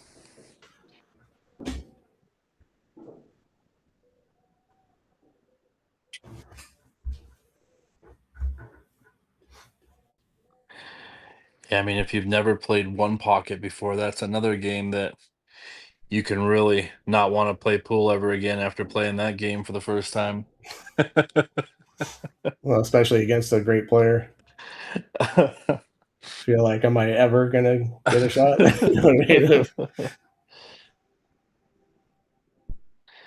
Yeah, that was. I don't know if you ever heard of if you ever heard of a kind of a legendary pool hustler named Jack Cooney. I didn't know he was a legendary pool hustler at the time. I just thought he was some guy that I used to play on a liability game with on a snooker table at Hard Times in Bellflower, California. It's kind of a well-known pool room for action. Jack Cooney used to frequent the place. I only knew him from the liability table, and I walked in one night, and he was playing a one-pocket match with a guy named King Kong, Bernardo Chavez, who was a local Los Angeles, Mexican player who played very well. And I walked in and saw them playing a one pocket match, and I asked one of the railbirds, "What's the game here?" Assuming that King Kong was spotting this guy who I thought was nobody. And it turned out he goes, "Jack is spotting Kong, no fouls in one pocket." I mean, he could just lag the cue ball into the stack or just roll out, do whatever he wanted, no penalty. And I watched Jack Cooney beat him 6 games in a row for like 100 a game playing that game. It was incredible. Wow. Yeah, that's pretty cool. Is that guy still alive? Still ticking? Still playing? What's his I know story? King Kong is still alive. I haven't seen or heard of Jack Cooney. I believe he's still alive, but oh well. Thank you for stopping by and hanging out with us, Martins. If I have that name correct, I'm probably doing it zero justice. But yeah, we appreciate you tuning in from South Africa. Thank you for stopping by. Hit the subscribe and the like, and turn on notifications. We're going to be in action all week here, every day this week through Sunday. So not going to want to miss it. So have a great night, sir. Yeah, take Okay. care. Appreciate you tuning into the stream.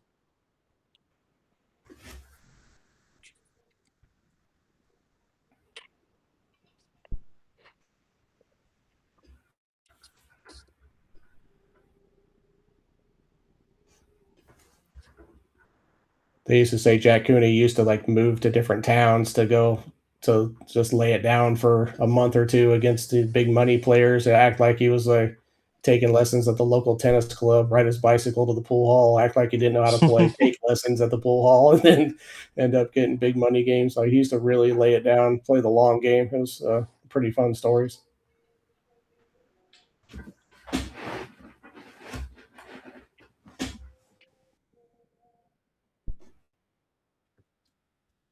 Yeah, what a unique shot here from Rob. I mean, potentially anyway. Going with the dart style jump.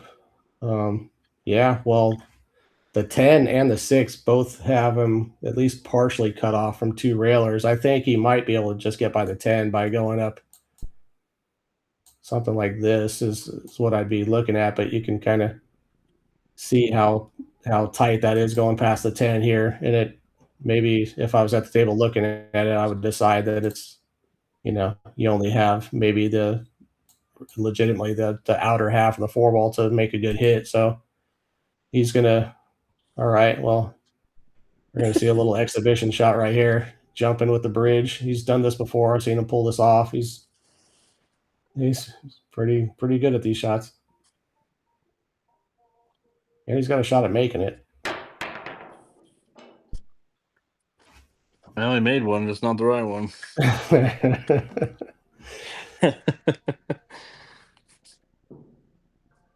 That was one of those situations where I think he could have kicked one rail and put a lot of bottom English on the cue ball, which kind of hooks it. I've seen that a few Yeah. times. I've done it a few times. It doesn't come up all that often, but oh my. What? I'm not quite sure what happened there. I'm gonna save that real quick because I think we'll get enough. I just hit the save. I was looking at the chat for a second when that happened, so I missed. Yeah, I'm not quite sure what Generally, happened there. yeah, generally not a very common thing to see someone give up ball in hand when they have ball in hand. He fouled off his Q-tip. Okay. Oh yeah. I just watched the replay. Well, Oh, on the live. Okay. yeah, so the cue ball hit the rail and then came back and hit his cue, so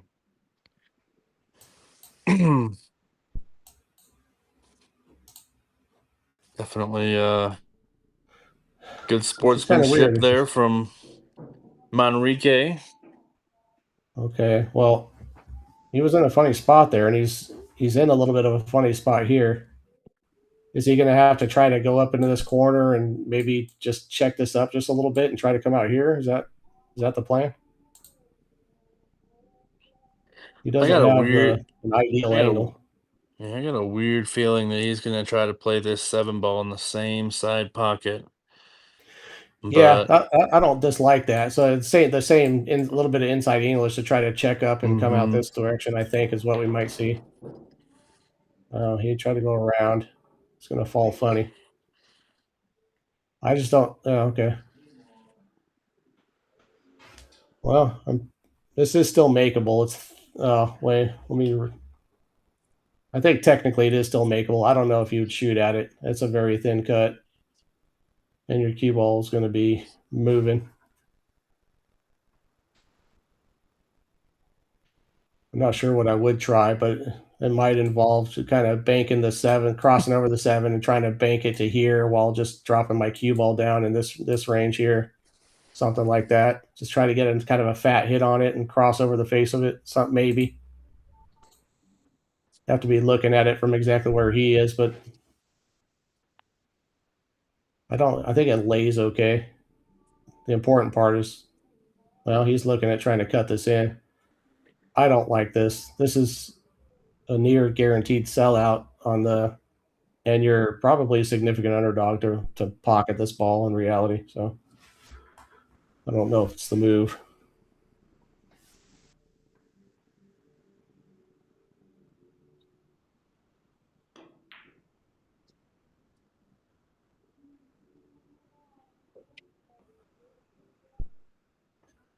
Yeah, I mean, it's a good opportunity here for MANRIQUE to tie this one up. Yeah, and for having missed multiple money balls in this matchup, Rob is in a good spot still at still having the lead in this match, having Enrique having not reeled back any of those basically games on the wire. So uh, Rob shouldn't be frivolous with this lead, as I mean he is in a very good spot as far as the mathematical percentages of him winning the match are, but he needs to still be careful. That's a very nice shot. or good touch by Rob.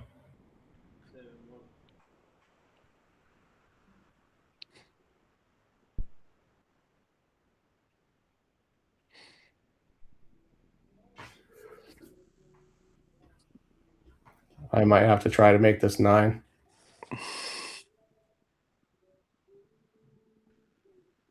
Yeah, that's about the only option from this angle.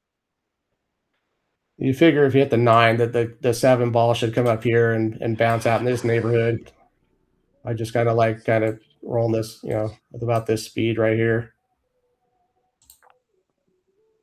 At least that's what I'd be trying for, I think.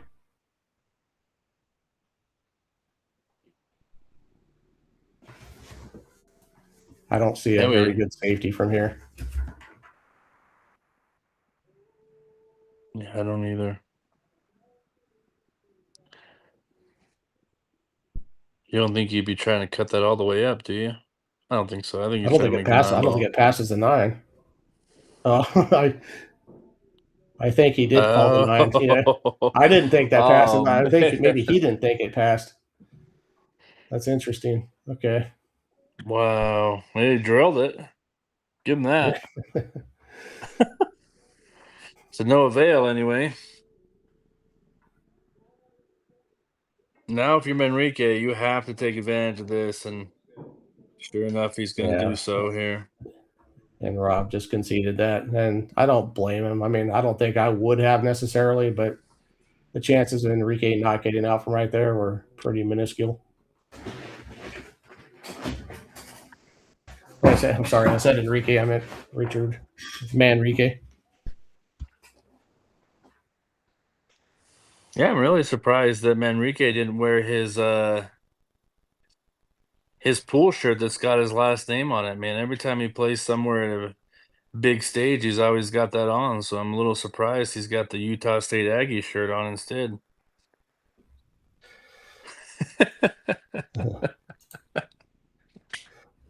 Is it in? Maybe it's in league or something where he wears it, or no, just out. No, Whenever. every big tournament he's out. He's got these custom shirts that say his last name on it. Jam A up little. apparel or something like that. I think it might be. I'm not quite sure if that's the brand or not, but they're good looking. So, Yeah. but I'm just gonna play a little safe here. Nicely done. Pretty effective.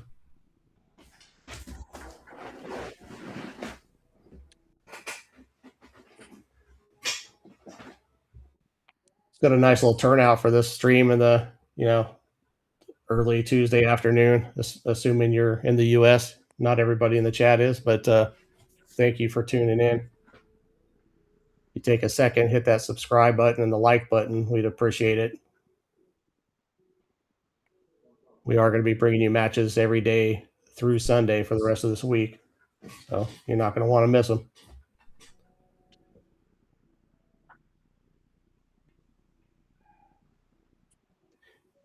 And we are giving away a T-shirt to the top super chat supporter of the day. So far, that title has gone to Scottish Smurf, who sent in 20 pounds. So that's my understanding is roughly $27, something like that. So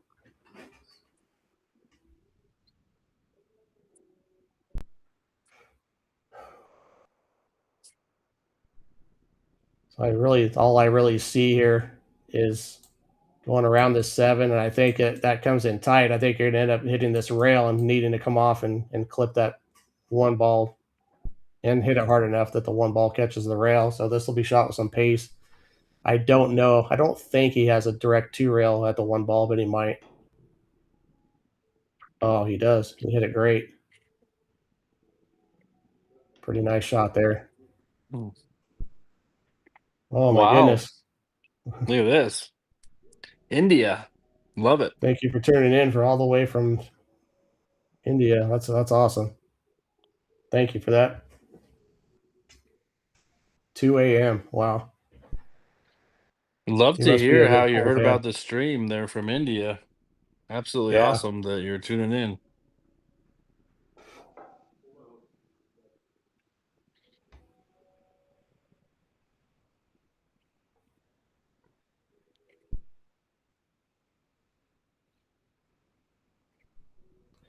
Okay, are we going to see some vengeance for this 3 foul? Let's see what's going on here.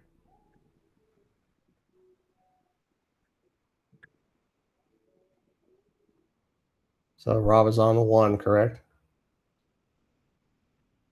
That may not Yes. be good enough. Does he have a way here? I think he can lengthen this out with some high ball and some spin. He's calling the pocket.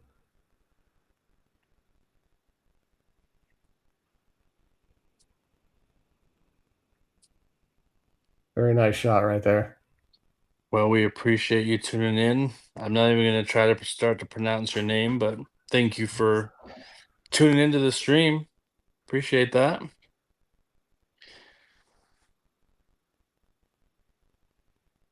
Gupta. That's a pretty common Indian last name, as far as that's probably like Jones in America, roughly. Vipul. Good to have you here.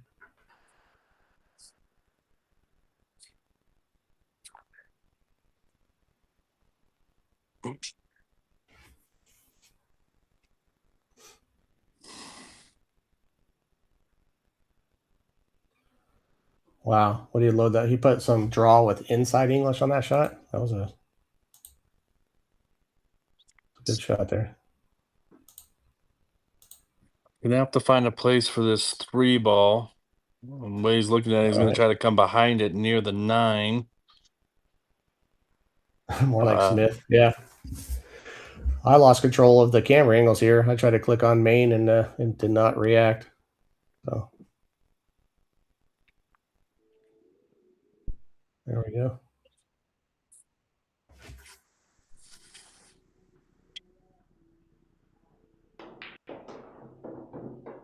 Look at this. He's going to clip that. Oh, well, there is a bank here. I'm almost certain Rob will fire at this bank shot.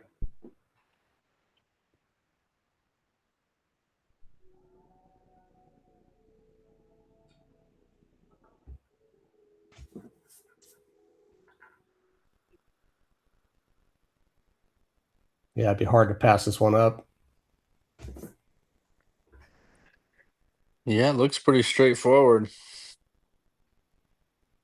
And Yeah, really, he's I got think just a dead stop shot would be ideal to get from the 4 to the 6. You don't want to draw back. You don't want to really draw back. I don't want to be shooting from out here. I want to be shooting from right where he's looking.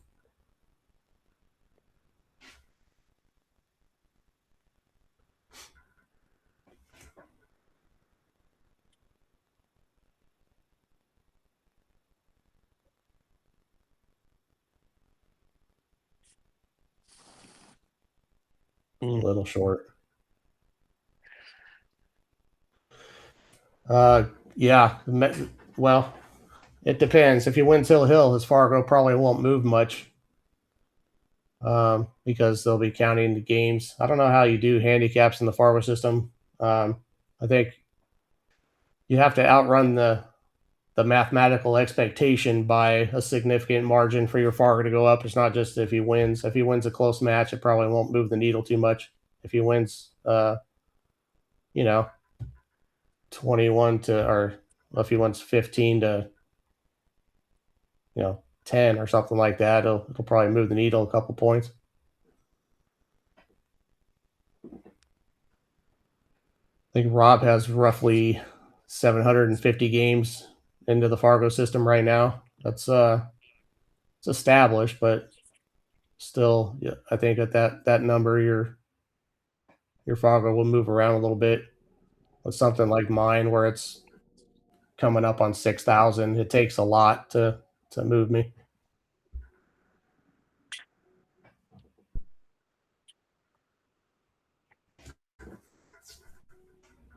My Fargo's been basically the same for, I think, over a year. I don't think it's moved in a year. Where are you sitting at currently, Mike? I want to say 637. Nice. With 6,000 games, that's pretty established, I'd say. Yeah, it's pretty established. I'm not the road warrior. I think Shane Van Boning probably has like 20,000. That's amazing. Maybe more.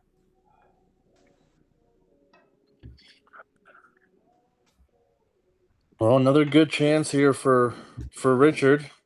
Nice little draw shot there. He's gonna have to put one more good shot on to have a chance to take another lead in this match.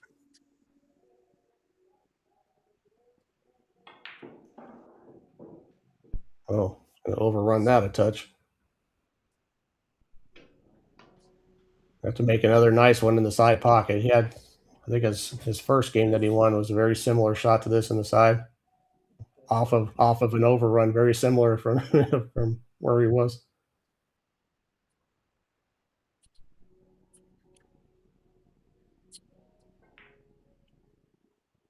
That one's not going. Yikes! This is a pretty tough spot right here. I think if you're going to try to bank this cross side, you got to hit it with some pace, pinch it a little bit.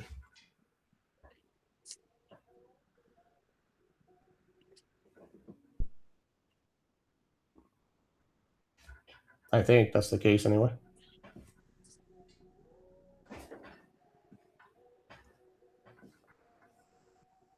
I think I'm gonna hit this ball on the right side of the 10 and try to run my cue ball down to the bottom center rail and move the 10 ball. Yep, Run the 10 exactly here. that. Exactly that. Yeah, you got to at that angle, your cue ball will be tracking this way. You got to do a little something to make sure it doesn't hit that pocket. Okay, he went to. It's a very good shot, I think. This is cuttable. It's very thin though. Foul. I'm just kidding.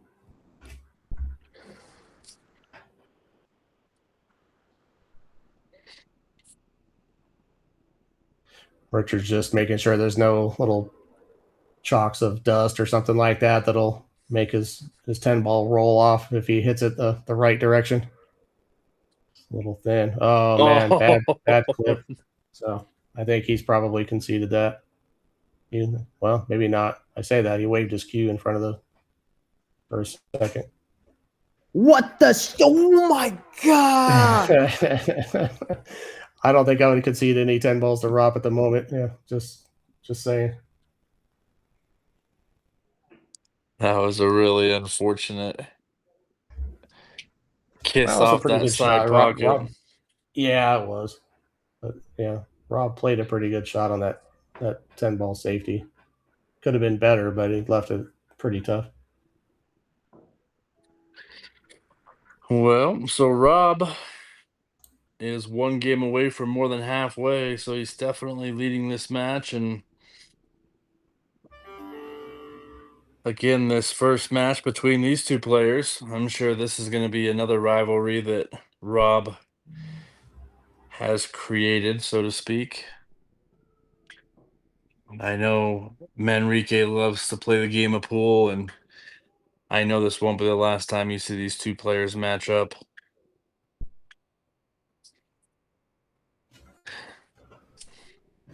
But we could be in for a heel match, so stay tuned here. And Rob with the break, see if he's able to pocket either the pink 4 or the purple 5 in the side pocket.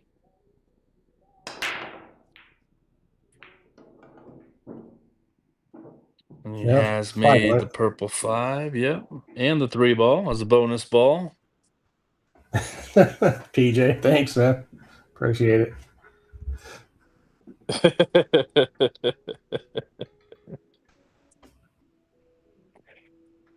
Okay, he's crossing over this. Got to be careful here. He's drawing a little bit. That 2 ball's big. Yeah. Oish. Wow. Yeah, I think that sound effect is the PG version of what these players are saying. Actually saying.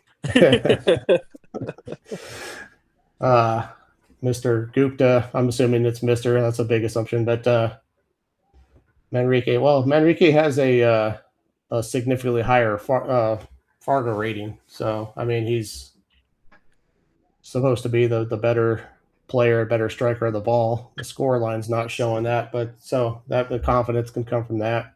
And he's just like a bit of a quicker player. He doesn't stay up trying to make decisions very long. He seems to make his decisions pretty quickly and get right to business when it's his turn at the table. So that could look like confidence. I don't think he's probably feeling real great about the way this match has played out so far. That was an outstanding shot by Rob right there. Thank you, Vortex. We appreciate the feedback. Vortex 3DP is my buddy Abe Lim, who Vortex 3DP is a company who we might be hearing more about on this stream at some point. We're hoping, so we'll see. He makes quality pool related 3D printed accessories for pool players, pool table lights, and well, in my view, the main event of his lineup is his accessories for the perimeter lights. Oh, wow, that's really cool. So we'll be hearing more about that soon. Don't want to get too deep into it, but we may have an agreement in the works, hopefully. Thanks for tuning in, Abe. Appreciate it. That's awesome. I'd love to learn more about his business and what he does. That's cool. Yeah. Look up that website, www.vortex-3dp.com. You'll see what I'm talking about. Perfect. Yeah, definitely will. I'll check it out. That's cool. Abe, you could pin a link in the stream if you send a super chat. Yeah, it might be worth it. Oh, probably so. Anybody out there who has a perimeter light or a predator arena light would do themselves well to check out that website.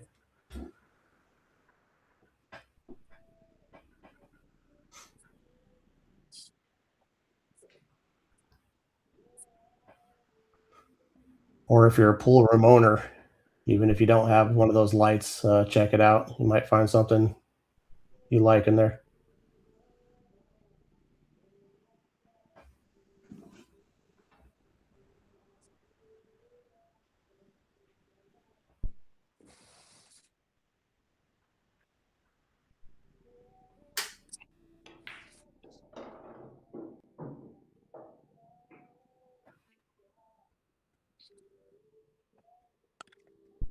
So Rob played a really nice safety to start this particular game out, and MANRIQUE kicked at it and was able to hit the one ball, and then Rob made an exceptional shot on the one, and from there he's run out so far.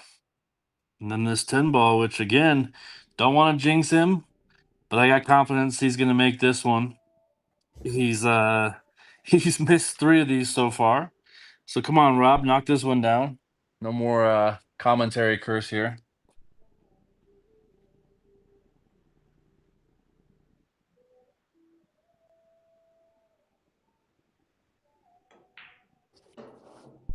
Well done.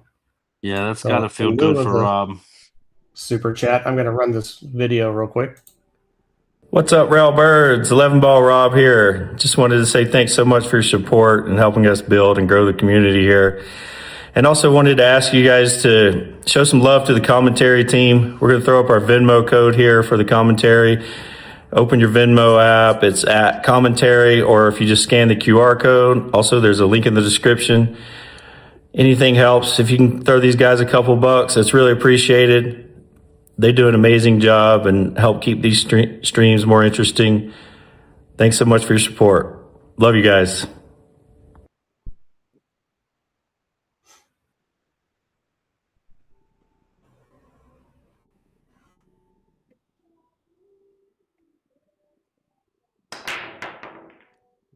So thanks once again for everybody who's tuned in, who's sent super chats, and who's participating in the chat. Makes it a lot of fun for us.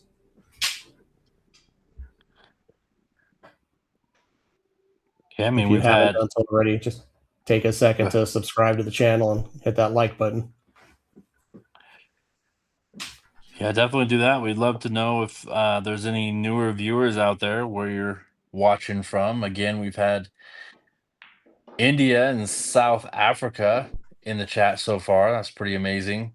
I know we have some local people from Utah and Scotland we've also had as well. So pretty big reach this channel's gotten so far. So we appreciate each and every one of you out there for tuning in and enjoying this pool action and letting us talk our way through it, so to speak. Thank you so much, Mary Lynn. It's greatly appreciated. Yeah, thanks again, Mary Lynn. Always a avid viewer as Rob's mom. Appreciate that. I would if it was my kid playing on this stream and always in action on YouTube, I think I'd be tuning in too. So just gotta love that support. She's always been a sweetheart. So we appreciate you, Mary Lynn. Thank you very much.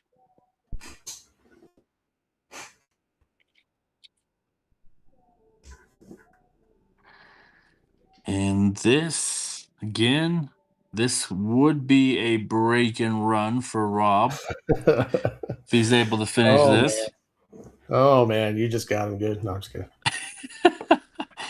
I mean, this is the shot here that can get a little crazy. Also, the 7 to the 8. It's gonna be. He needs to get himself a good angle here on the 7, I think. No, Really well I done guess. right there. Yeah, I think he does have a pretty good angle on the 7. I think he could stun this and just drop right in between the 8 and 9 here. Stun with right English here. Yeah, if he ends up on the rail, it might benefit him the most there. Oh, just straight draw. Okay, well, he's got a very good angle here. He's gonna. My assumption is he's gonna just send his cue ball back, and he's gonna try to fall as straight in on this 9 ball for this upper left-hand corner as possible. He could try to also draw back and fall above it, but there's some danger there. Yeah, I Looks like think if that's what he it's might me, be I'm doing. just going back and forth and play the short side of the 9 and try to cut it all the way up. And yeah, he's And hit he's that done that. really He well. fell really perfect here. Yeah, Just the speed. perfect angle to get his cue ball off the rail. Yeah, he got it, sportsman. He hit it just about dead perfect.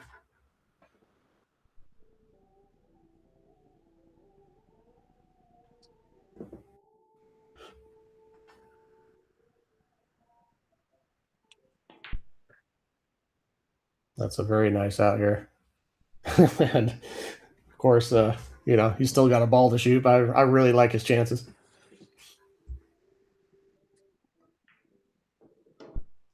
That is that breaking run. Yeah, perfect.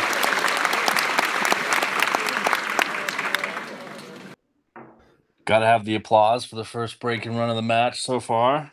So great It's out good there. being And go ahead, Mike. Sorry. Johnny on the spot. With that, he's like usually midway through racking before I find that button and remember to hit it. Well, like I say, we don't get to see break and runs all that often on this channel, but every now and then it's great to admire it. And I mean, if you're MANRIQUE, you've got to be sitting there and just hoping to get back to the table. Rob does have a pretty phenomenal break. I mean, I've had the privilege of playing him, and he's broken run twice on me once. So Enrique's just kind of waiting to get back to the table there. He's Okay, gonna have a good shot at the McD. 1. No, he's not. Well, just say that. Couple options here. He could, pushing out's one of them. That's probably not going to happen. He could either go up here and try to come in and kick this ball out, send the 1 ball this way, or he may be able to try to come in and cross over the face of the 1 ball and send the 1 ball up that way and just get some separation on the cue ball here. He's just going to try to jump and make it. Okay. So Yeah, that's this not 3 ball too looks to be difficult here. Well, it's carrying over the 3 ball. It's just 3 feet away from him. He's got to get some hang time going right here. There was a little sarcasm behind that comment there, but leave it to Rob for. Oh man, I don't blame him for trying that. That was one, in my personal opinion, that shot right there was a heat check. He was feeling good. He had just broken ran. He's feeling good, and he wanted to kind of test himself there. And the heat check went right into the corner pocket. So it's going to get ball in hand to Manrique there. Yeah, it's just a bit of a let off right there. I don't, obviously the result is terrible, and I don't, but I didn't love the choice there. I No, and think, like I say, I really think that it just had to do with, him having a few games to play with, I guess you could say. What I oh mean yeah, is for that the sure. I fact mean, that he's up. yeah, based on But yeah, Fargo alone, you would not expect this score line at this point in the match. So yeah, so Richard has to win 15-4 from this point right here, or 15-5 from this point. That's a tall order for him to win at a 3-1 game clip here.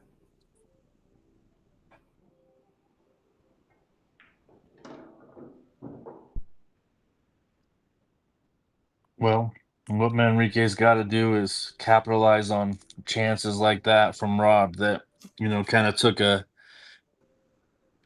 maybe a riskier shot and gave up ball in hand, and now Enrique gets back to the table and he's got to finish. There's no more room Yeah, for errors, in my opinion, with the scoreline the way it is. for sure. Yeah, he is in some trouble here, but it's not over.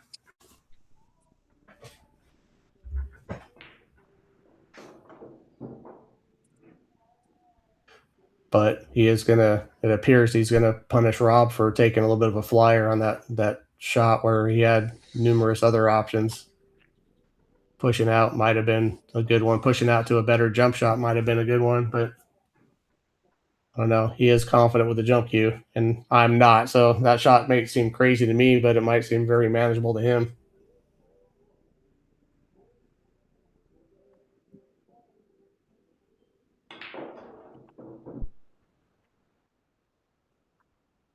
Well, that's about as good as Yeah, you can possibly do it. that was a great shot.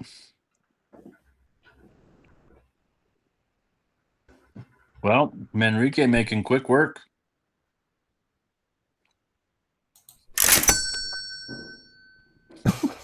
show, show you that last 8-ball shot by Manrique here on that last rack. Or excuse me, the 9-ball.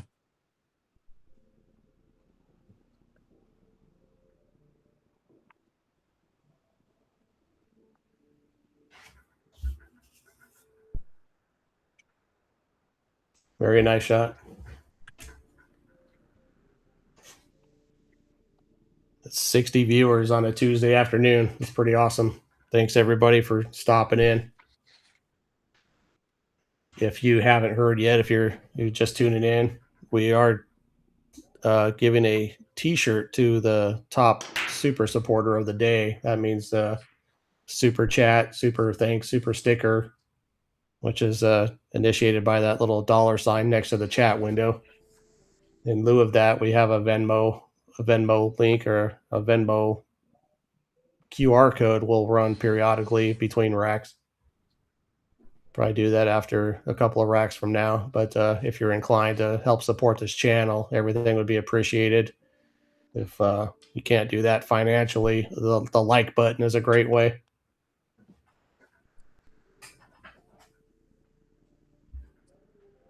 As a sports fan is reminding us all in the chat. Appreciate that. Thank you so much, buddy. One thing I've noticed too is, I don't know if you've noticed this as well, but Manrique's break is a lot less consistent than Rob's. Rob seems to have a great spread, and when Manrique breaks, it's,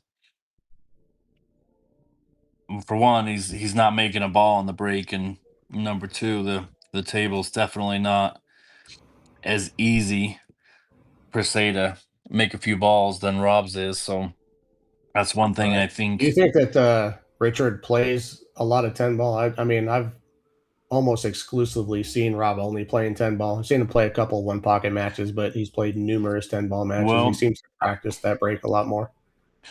I will tell you this, that a lot of the belief in the state of Utah, the 9 ball is not a game that is played very often. It's usually 10 ball, and I mean, if they're gambling, it's usually always 10 ball. There again, there's just not a lot of 9 ball Okay, action in that state. So I well, that's great. think, yeah, I think 10 ball is the game of choice there in the state of Utah, All in right, my opinion. and Justin today is confirming that Richard does play a lot of 10 ball.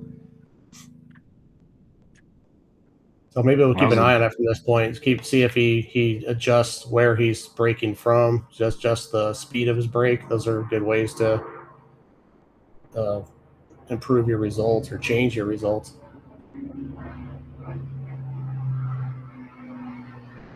So well. okay, after a great safety, now Rob does have ball in hand here. Um, he might be able to get something really kind of devastating going here. Hard to tell.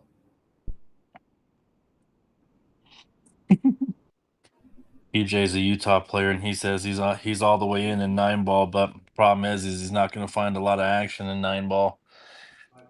If I was in Utah, I'd play 9 ball. I actually prefer 9 ball, but and it's not because I just slop Hmm. stuff in or anything like that. But that's the mentality of the players in Utah again specifically because I've lived there for quite some time, and but they just feel like in 9 ball, there's too much. Um, sloppiness going on, but it's really not the case.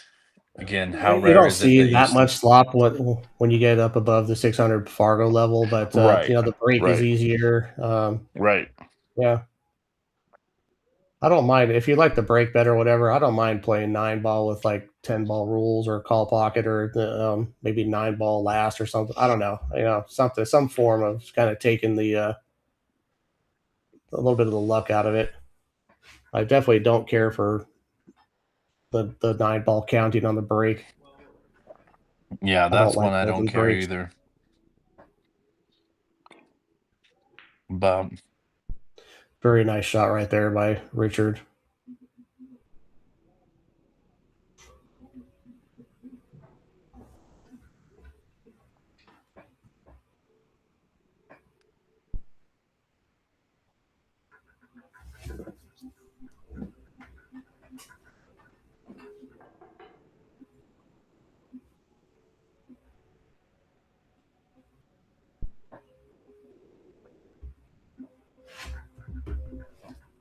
hmm,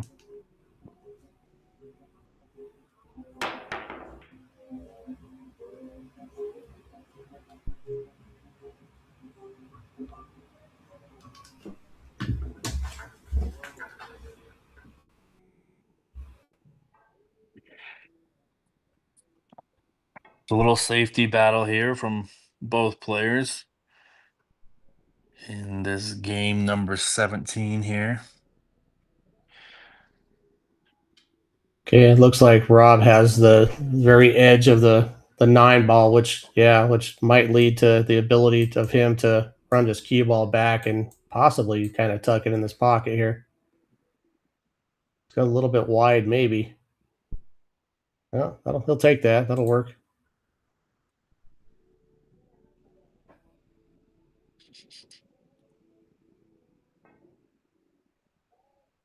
Very nice hit. Great result. Comes the jump cue.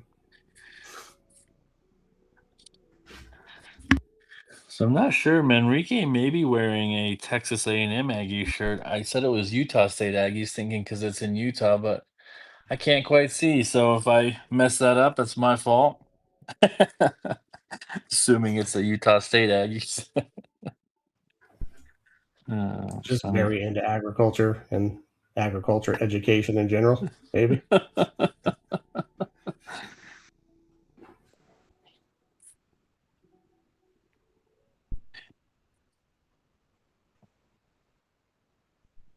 Again, I think this is Rob's like fourth or fifth shot at this 1 ball. I'm trying to see I think he lays if he's not going to jump, it lays pretty good for a 2 rail kick in this neighborhood. They have a one railer right through here as well. That's just as probably easier. I'm much more comfortable kicking 2 or 3 rails than I am one. I feel like I'm more accurate at it.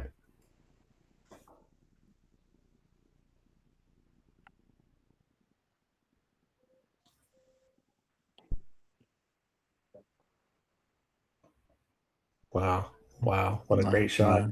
Yeah, That nicely speed, done it almost again. looked like he was absolutely playing something like that.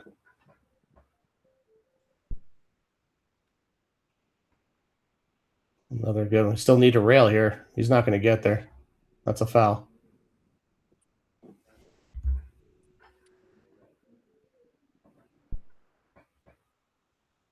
Well, the safety battle there was won by Rob after about 4 or 5 shots each on the one ball. So we'll see if Rob's able to capitalize here.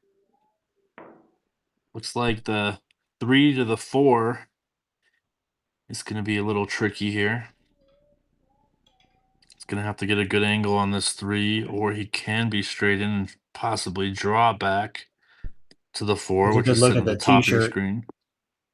It's a good look at the Yeah. T-shirt here Rob is wearing that you'll likely be winning if you are the top super supporter of the day.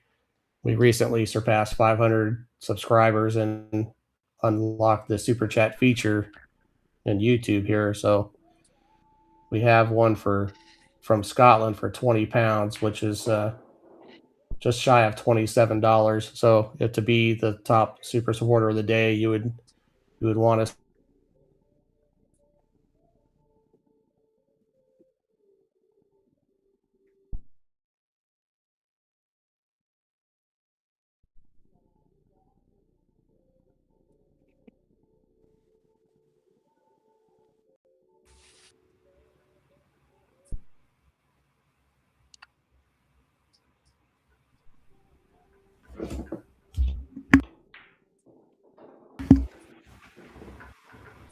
Nice shot there from Rob. Yeah, it was a very nice shot right there. Basically a perfect cue ball. And He's got the Rob, right angle. yeah, the danger here, or what you don't really need to do, what you might have a tendency to do, is really try to get the draw and get way back here. You don't want to fall straight on that 4 ball. You need plenty of angle to come back for the 6. So he only needs to be in this neighborhood right here.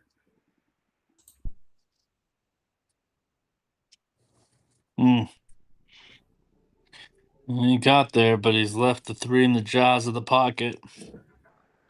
Well, and he's got Richard hooked here as well. So I don't know if Richard has the jump cue, but this would be a good time for it. There's other options, but the jump seems like the easiest way to assure you make the shot and get position of some sort. I think I'd be looking for something like a half ball hit on the 3. I mean, it's pretty deep in the pocket, and you might come off a point and go astray somewhere, but I'd be looking to hit that about half ball. He's got it a little bit too thin. Wow. He had some speed on that. Not a scratch on any of them. Went well through all that traffic without touching anything. A 6 railer. That was. If you'd have told me he'd have gone 6 rails after contacting the 3, I wouldn't have believed you there, but he did. Was it 6? I thought it was only 4, I think. I may be exaggerating there, but in other words, nice hit there on the 4 to save a ball in hand.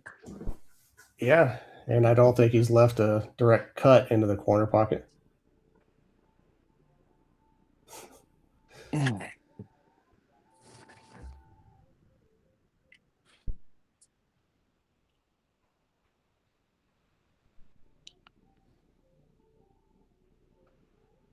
What do you like here? I'm seeing possibly I like running the cue ball across this and trying to drop down here while possibly banking the 4 across this way.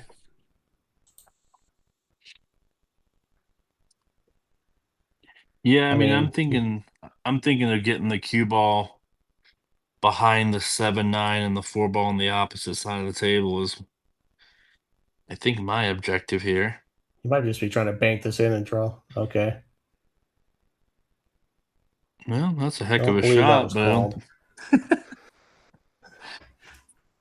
That might be the first time this has come up where I don't know if the viewers, anybody that's new to 10 ball, when you make a uncalled ball, like a ball in an uncalled pocket, the incoming player has the option to make you shoot again. Obviously, you wouldn't do that from here. Very good speed on that.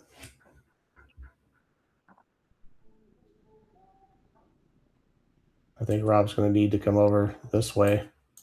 Well, he's going the other way, I guess.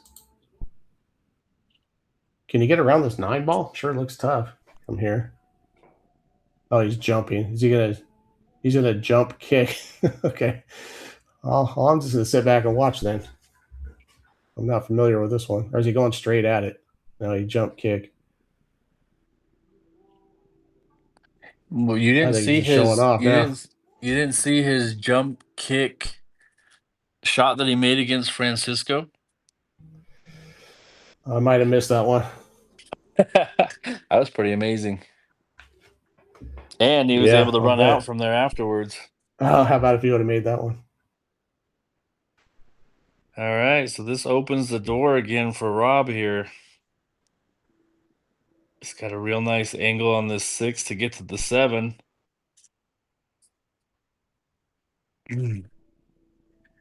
Kind of wants to land, I would say, roughly in about this area here, potentially. Maybe a little bit further down rail or near the side pocket. Yeah. But the angle to the 8. Yeah, just a little pass straight in would be good. It's Like going a to come up short way arrow. short. Yeah, way short.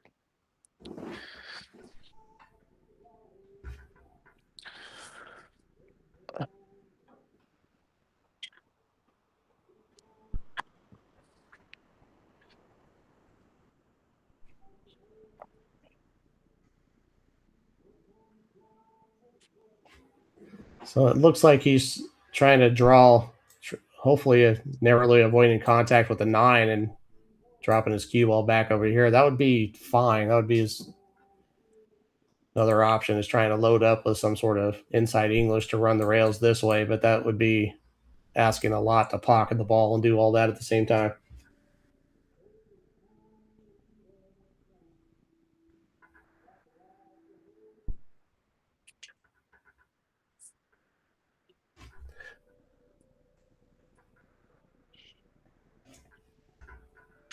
That would almost look like he's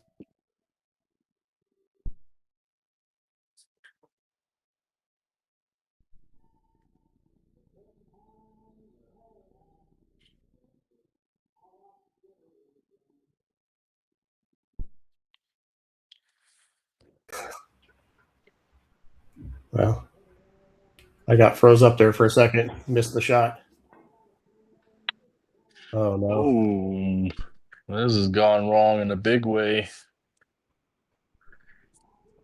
I mean, you can't blame MANRIQUE for trying to cut that 7 ball in, but without making I'm almost contact, sure it's that going if I'm playing here, I think I run the rails instead of just trying to come across and drop down. I think I prefer running the rails this way and coming into the line of the 7 off that third rail. I think that's just a big margin for error there. Yeah, Even though this isn't difficult, I don't really like trying to drop in across the line of my shot. I like coming into it if I can.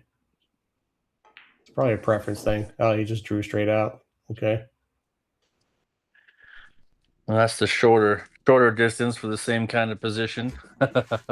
Robin Yeah, is that's draw true. stroke. I mean, not a lot of people will trust it that well, but he plays that extremely well. That's true. I've seen him do it in person, and obviously right there, some people would elect to go forward off the rail there and come back behind the 8, but Robin is draw stroke. I mean, you go with what you know, and you go with your Yeah. gut, and when you don't, Well, that's that's when probably mistakes happen. the biggest thing is that the right shot at the time is the one you're the most confident in executing, whether it's technically high percentage for or is considered to be the technical correct path. He's left himself a little bit of distance on this 10 ball, but it's definitely one that I expect him to knock down. I do as well. I mean, It is a little straight. Drilled it. Putting a lot of pressure on MANRIQUE.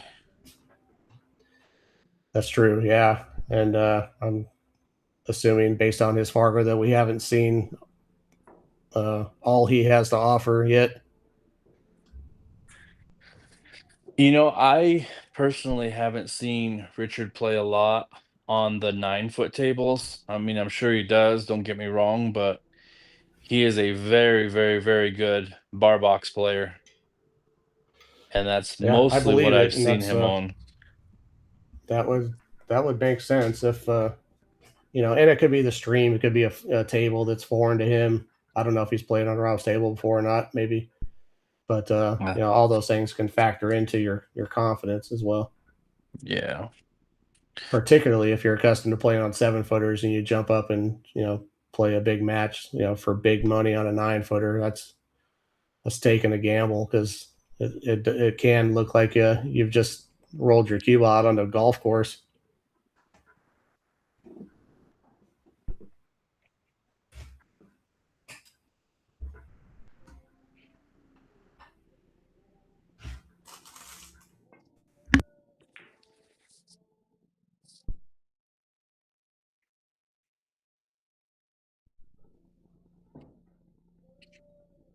I don't know that he's got there, to be honest.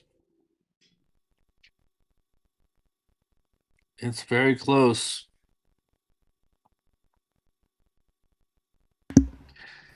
Now would be a good moment for us to call out our sponsors and gutter boys there in Utah, Rain Gutter Experts, and TarmaHomesUtah.com. So the stream is sponsored by those two. We appreciate them. Thanks again for everyone out there watching. We've got about 70 people watching. Appreciate you guys tuning in on a Tuesday afternoon. Mike has mentioned the new super chat option. So if you guys haven't seen that, check it out. Allows you to pin a comment. It also allows you to support the stream.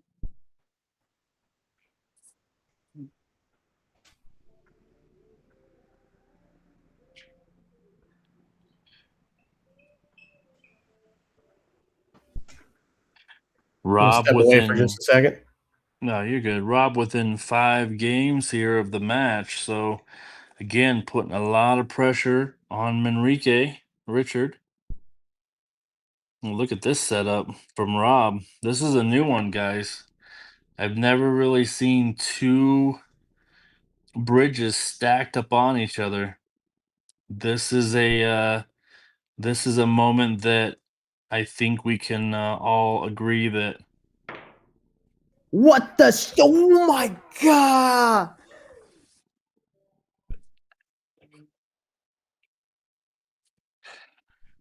I mean, I've been watching pool, playing pool for a very long time, and I've never seen a player stack 2 bridges on top of each other, but hey, it worked out. It worked out pretty well.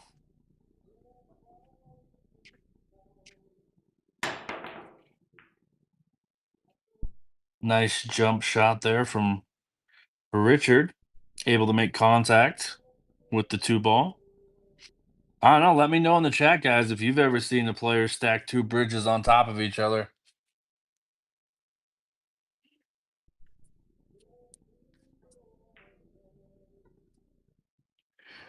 Rob with a very delicate safety attempt there.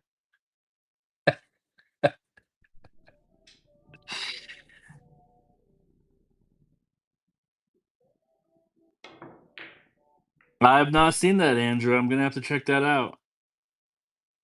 That was pretty amazing to witness, not gonna lie. I think I got it on replay. I'm gonna have to double check once this match is over. Oh man, that's awesome. I will check that out after the stream for sure. I'm gonna look that one up. I mean, he played it well. He was able to hook Richard. And then Rob fires back here with a great safety again. Richard's going to be kicking at this ball. I believe 2 rails, trying to come behind the 2. And he's done very well. Except for the fact that he's left the 2 ball directly straight into the side pocket, making the 2 to the 3 pretty natural. Not too difficult to get position there.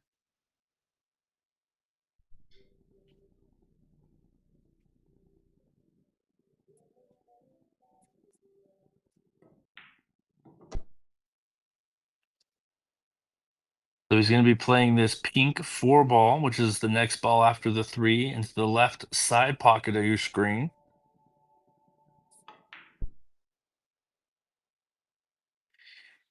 Except he's overran the draw more than what he wanted, which makes this shot quite a bit more difficult than what it could have been.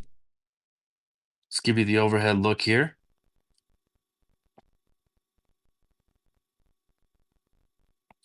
This is kind of a funny little angle that he's created for himself. He may be going 2 rails near the 8 ball. It's not easy.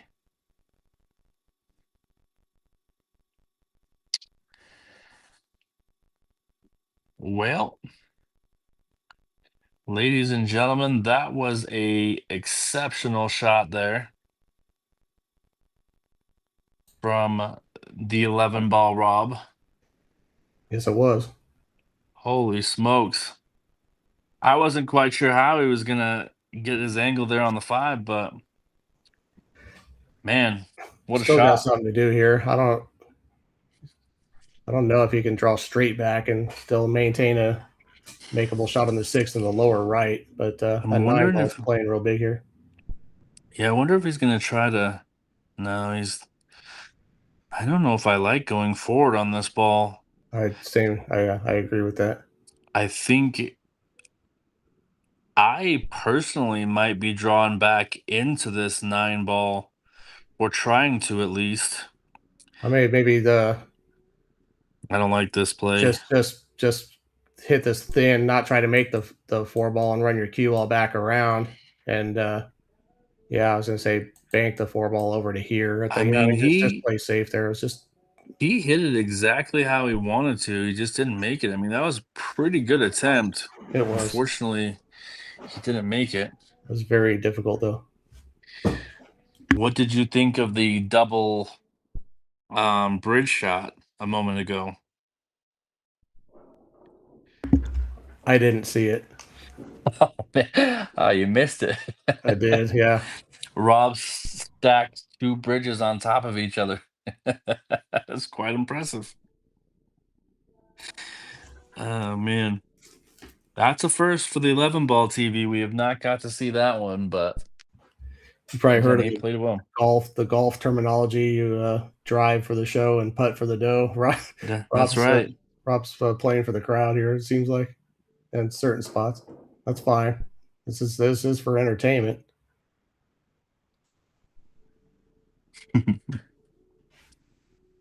Yeah, and Jeff, to your point in the chat, I mean, this is the tip of the iceberg for this week's action. I mean, I think that there's $30,000 worth of action happening just this week. So if you're not subscribed to the channel, I mean, now is the time if you like these high intense amateur action matches from these players. I mean, it's pretty spectacular.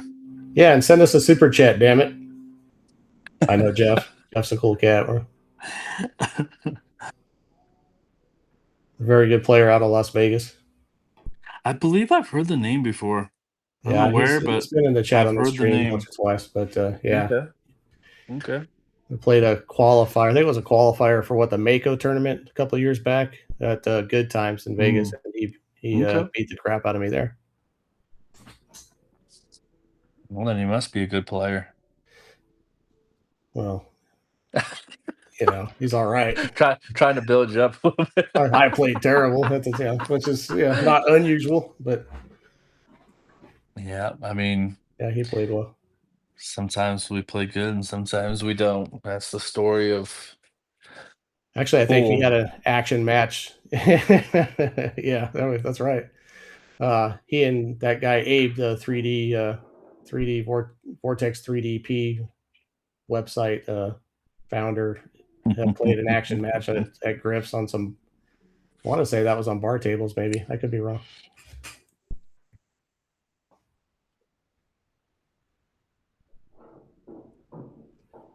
So MANRIQUE trying to close the gap here. Left himself a 10 ball. He's missed one of these earlier in the match. But I would expect him to knock this down at this stage in the match thus far. Kind of got those, oh boy. Kind of got those early jitters knocked out, but Yeah, unfortunately yeah. rattled that 10. This is a bit of a cut shot, but that's the shot I would expect him to play. Yeah, pretty natural, no scratch. I mean, What the? Oh my god! I'll never get tired of that one. I know PJ in the chat. I know he likes it.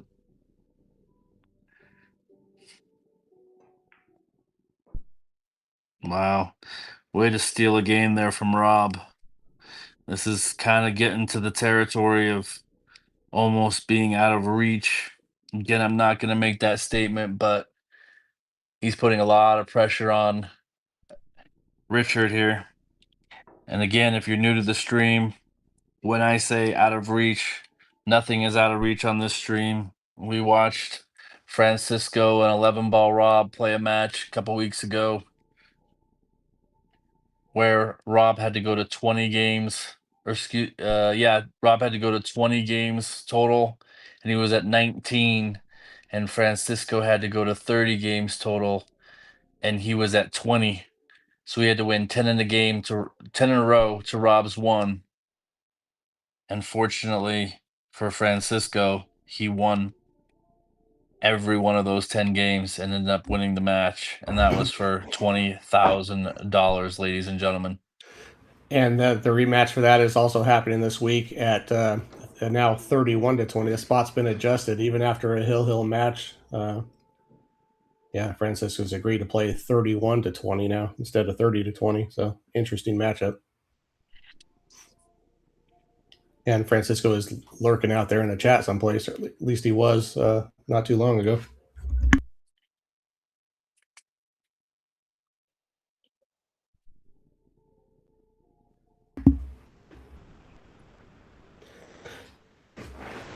Victor Cuckoo's out there. Yeah, how you doing, bud? I don't know if that emoji is waving or raising your hand for something. Looks like you want to get involved again. Yeah, Victor's always full of questions, so maybe he'll throw one out to us and let us stew over it for a minute. But what's up, Victor? Hope you're doing well. Best player in the state of Utah, right there, guys, tuning into the stream.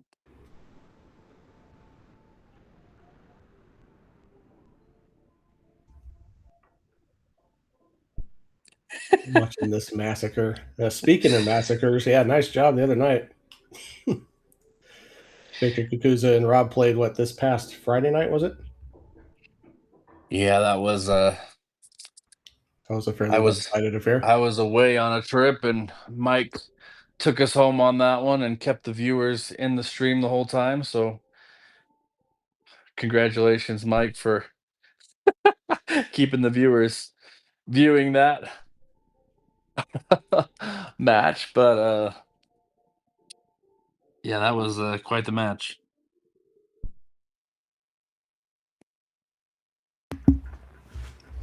Yeah, you got lucky, but lucky that Rob agreed to play that match. I'm just kidding. Yeah, that was. I felt bad. Rob obviously didn't bring all he had to offer that night. He wasn't really on.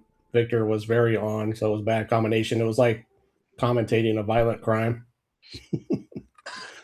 I felt, you feel terrible watching it, but That's a great way to put it. I've never heard that, but that is a phenomenal way to put it.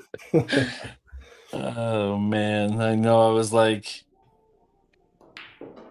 I don't know. It was tough. It was tough, but yeah, I felt for Rob. I mean, it definitely didn't I go his way. mean, on the flip side, Victor, you played very well. So Played great. congratulations. He played like a 725 Fargo that was in dead stroke.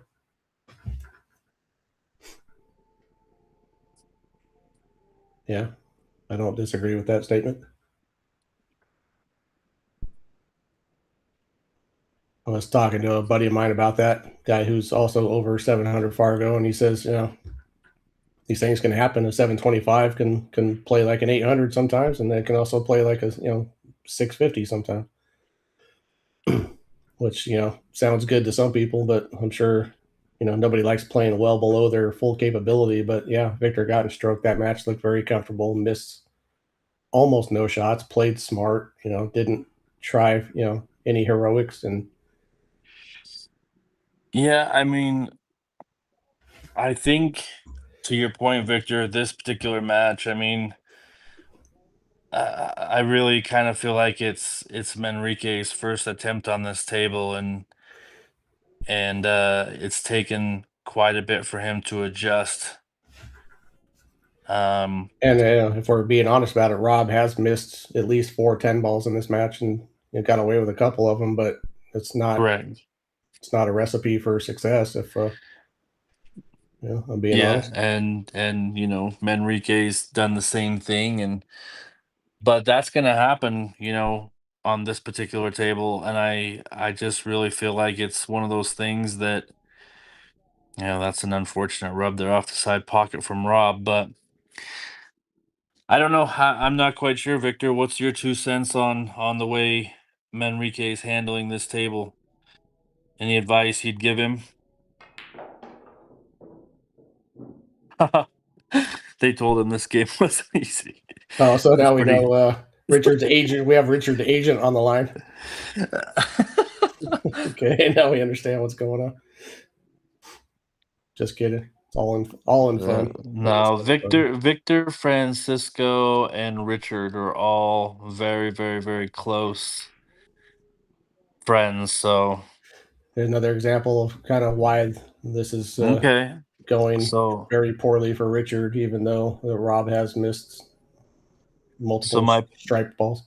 my point earlier was correct then that Richard doesn't play a lot of 9 ball or 9 foot, but he also, I mean, he's a phenomenal bar box player that I mentioned earlier, and I just haven't seen his experience necessarily on a 9 foot table with extremely tight pockets. So, whoa, Well, this one's going to get Justin away.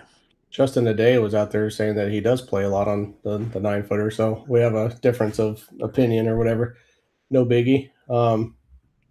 It would make sense though, but honestly, if he doesn't play on 9 footers a lot and isn't super comfortable, him jumping up to play to give up a good sized spot for this amount of money is Yeah, risky. That's a risky. yeah, absolutely. I mean, I think I think you have to credit Rob for that one. Rob is a master recruiter, so to speak. But he offers to play these guys with a much higher Fargo on his own table, and sometimes good things happen and sometimes bad things happen.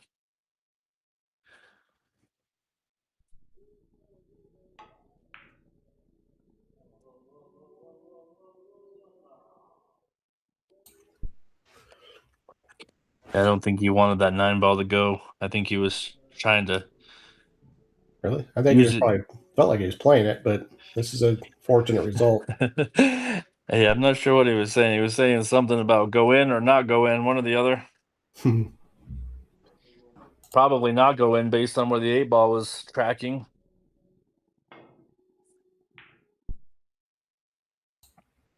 Nice hit.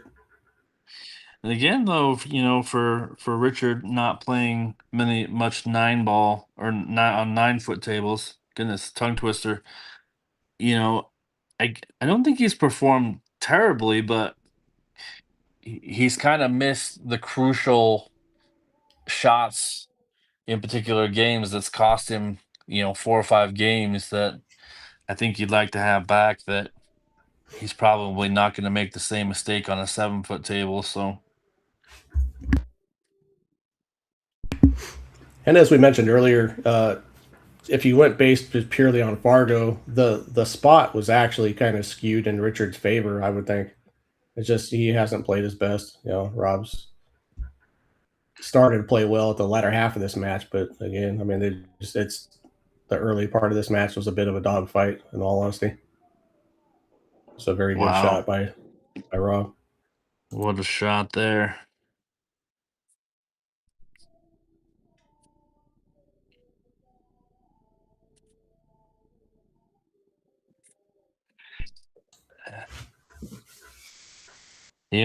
Rob's Thanks. made some pretty difficult shots there to be able to get out in this match as well. So, I mean, again, Yeah. Victor's even alluded to it that Rob's played a lot better in this particular match than he did when he took on Victor, but He a hasn't lot of been that put could be. under Go as ahead. much pressure. He hasn't been put under as much pressure as you would expect. Six Yeah. something, 650 Fargo to put him under. No, that's very true. And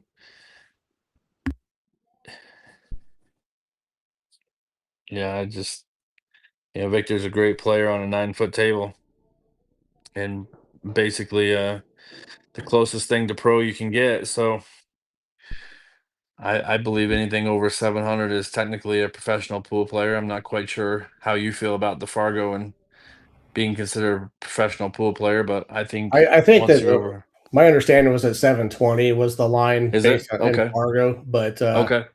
I honestly also think that if you're a 720 Fargo, you should still probably have a job, unless your main goal is just to be out on the road hustling and gambling, because you're not gonna win a lot of matchroom tournaments as a 720, 725. Very What a nice shot. shot there. Yeah.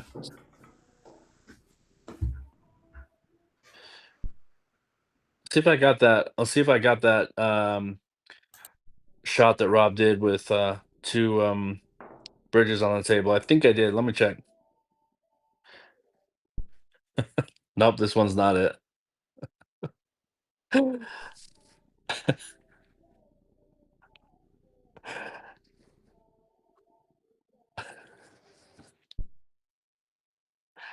My apologies there. That was definitely not that one. Try this one. Oh man, I'm 0 for 2. But this was a great shot by Rob anyway. It was. You see the force follow there. You see the cue ball bend out of that scratch and track right on the right path there. It was a very nice stroke you put on that. A couple Yeah. shots from earlier in the match. And you're right. Thanks for correcting me, Justin. You didn't say that he plays a lot on 9-footers. I remember now. I had it wrong.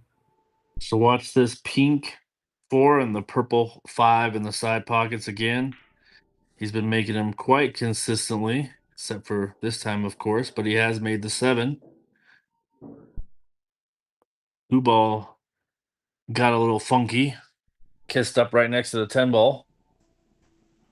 I think he'll be able to make it. He's going to have to check this up a little bit inside and try to still stay on the right side of the table, and should have a reasonable shot on the 2 from there. I think if he can go forward and just check this up and come up this way, he'd be in pretty good shape.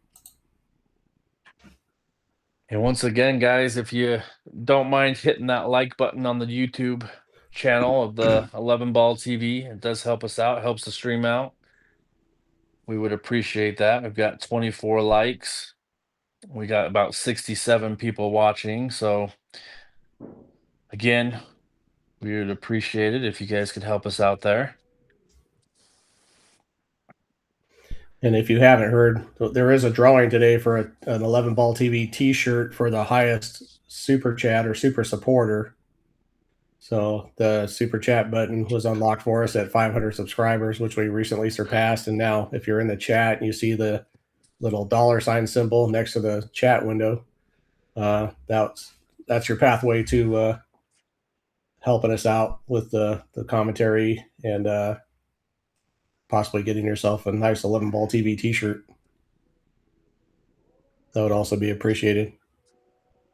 The leading super supporter right now is Scottish Smurf, who sent in 20 pounds, which is about $26.80 roughly.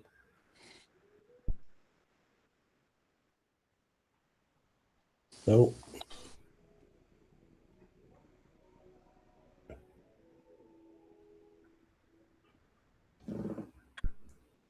oh, we got a super chat. Is that what that is? Matt Walker. Good job. I figure I'm on the microphone. I might as well show people how it works. So there you go.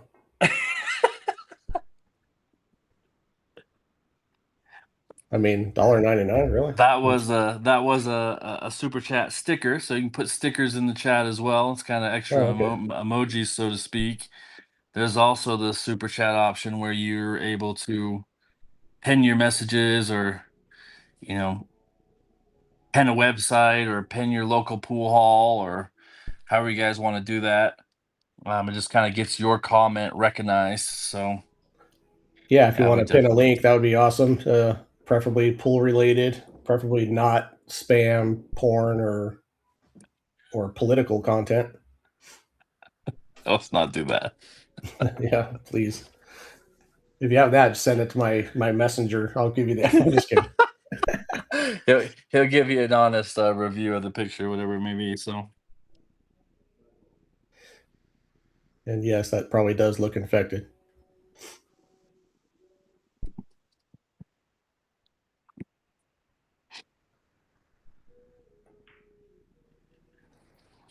thanks for watching the stream, Jason.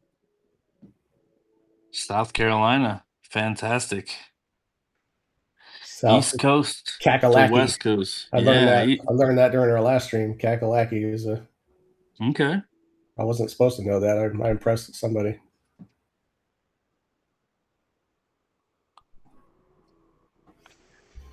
That's a good question. I'm gonna check it out.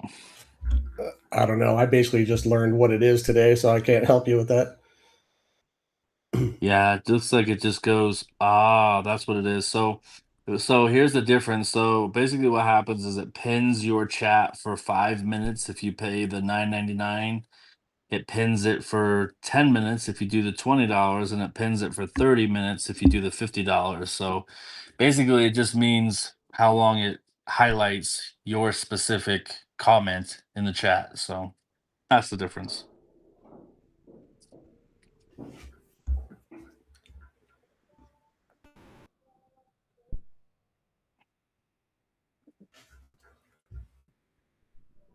But you could probably do two separates if you wanted to get to, say, 30, for instance. That's probably doable.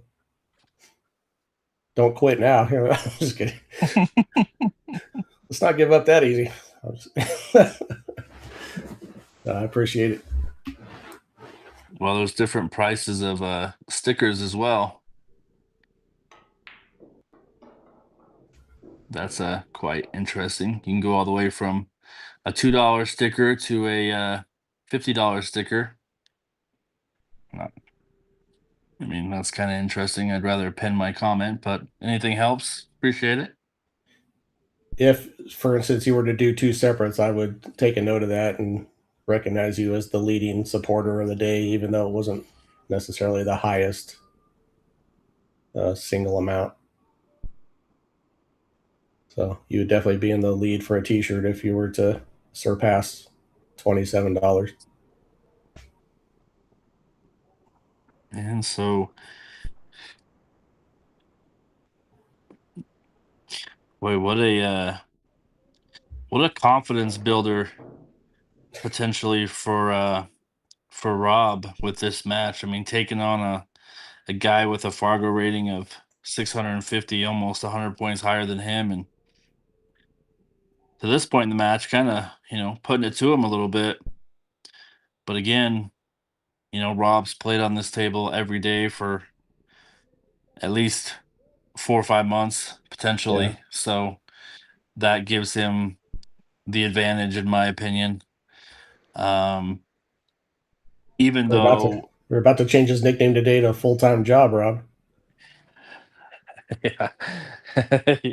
I mean, it is for him for sure. It's becoming that.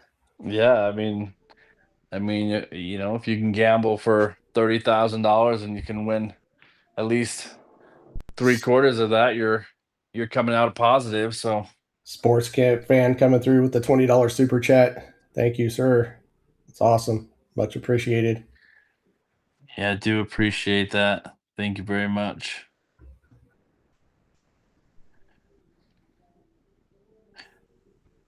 That's very interesting. It looks like Oh, followed by an immediate 10. We have a new leader. A new leader in the running for the t-shirt. That's awesome, man. Thank you so much. I appreciate you. Again, guys, that's how it works. Super fan or excuse me, sports fan in the chat. But you know how the super chat works. It goes to support the channel. It also supports us commentators. So we do appreciate that. Sports fan, it does put you in the lead.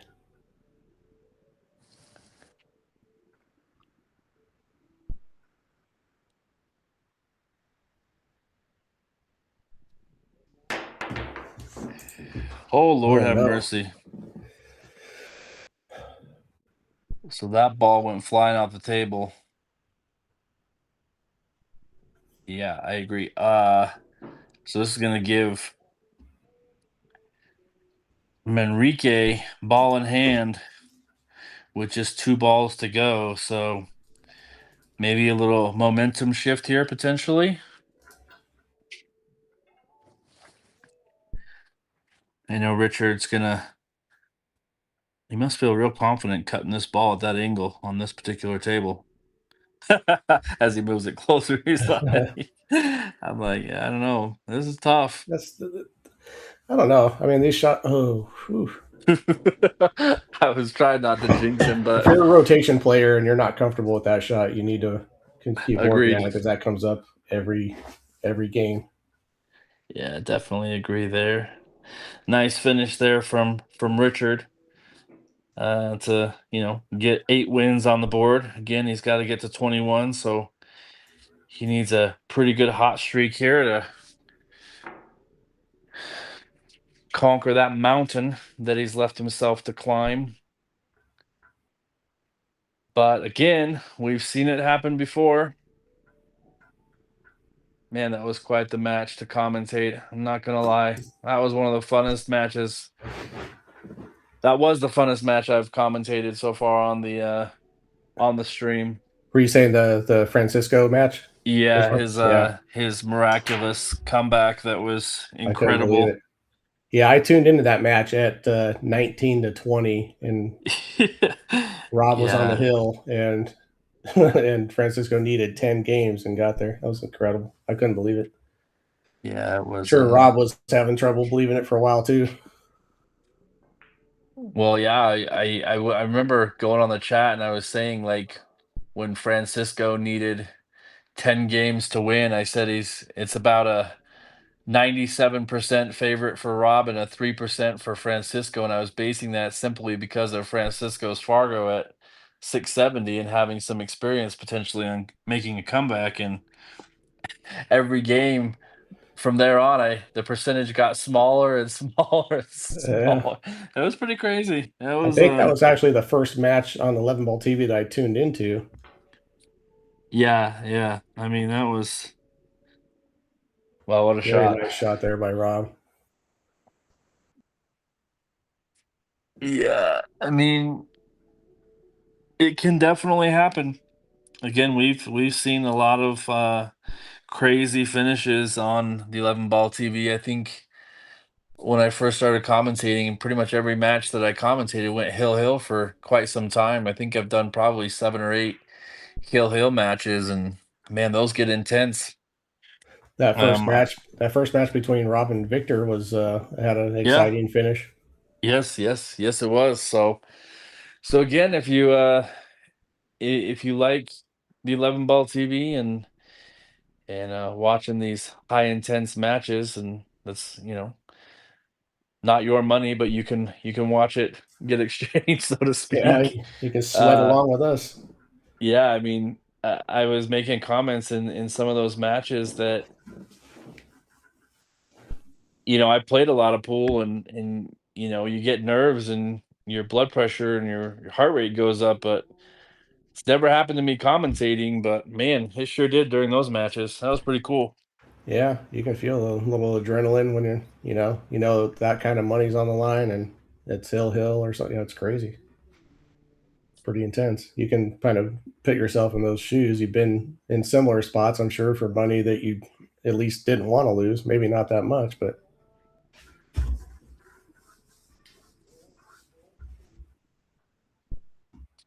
Yeah, another cool thing that I don't know if this has anything to do with the subscriber amount, but um I will say it in just a minute after this shot here from Rob. But another thing that I like to do when I'm doing commentating is highlight the top four per se fans that have tuned in for the longest duration of the chat and or on the match. And so far, sports fan, you're number one up there. So we appreciate you tuning into the match and hanging out with us this Tuesday afternoon. And second is the Scottish Smurf, who also helped us out with the donation there. So we appreciate you. And then the third one is Michaelis 566. So we appreciate you tuning in as well. And then number four is Mike Moore. So we appreciate you guys yeah, tuning in. And the longer you watch, we'll call your name out. And appreciate you watching the stream. So all of thanks, those guys. people, repeat viewers from multiple streams that I remember by name, include, and I can't forget to mention Jackie Tucker's always first here, always helping us get the likes and subscriptions. Really pushing for those likes. Those likes help us out quite a bit too. That's kind of like YouTube's version of the share button. So that helps when people like the stream, it helps it get to other people's YouTube feeds and just kind of spreads the word for us. So that's also help greatly appreciated. Yeah. And just on that same note, couple honorable mentions there is Mary Lynn Harrison. Appreciate you tuning in as well. And thanks for the donation earlier as And well. donating, yes, thank you so much. And Jackie's always in there, so we appreciate that. PJ's up there today, so thanks, And PJ. And seen J Day numerous times. Justin Today is also in a lot of these stream chats and been on the stream a couple times as well. I skipped me Justin. So I mean, I tune in. I just kind of watch the chat from my phone and make sure that the that we sound good and the commentary is where it needs to be. So that's why I tune in as long as I do. Sometimes it's just to make sure that everything is running correctly and we don't have to tackle any technical difficulties or contact our tech support team. So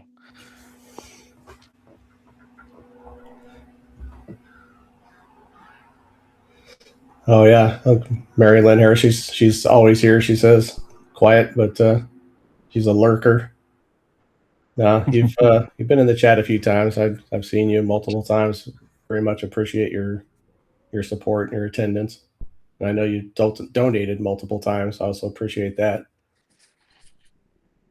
yes, and wow, nice inside English there from Rob. Well executed there for perfect position on the 10 ball. Yeah, And had a nice also stroke on Jackie. that. Sorry, yeah, back. I mean, yeah, definitely good stroke. Jackie also, she's supported me in person as well, so I appreciate. I mean, it just goes to say that you guys appreciate what we're doing, and we wouldn't be here without you guys as well. So thanks for supporting the channel and the 11 Ball TV. So we love commentating, and these matches are only going to get better and more intense as we go. So appreciate the viewership. I also would be remiss if I didn't mention Jackie Tucker's contribution to Utah pool, having been running tournaments there, as I understand it, for 45 years, if I have that right. That's just incredible.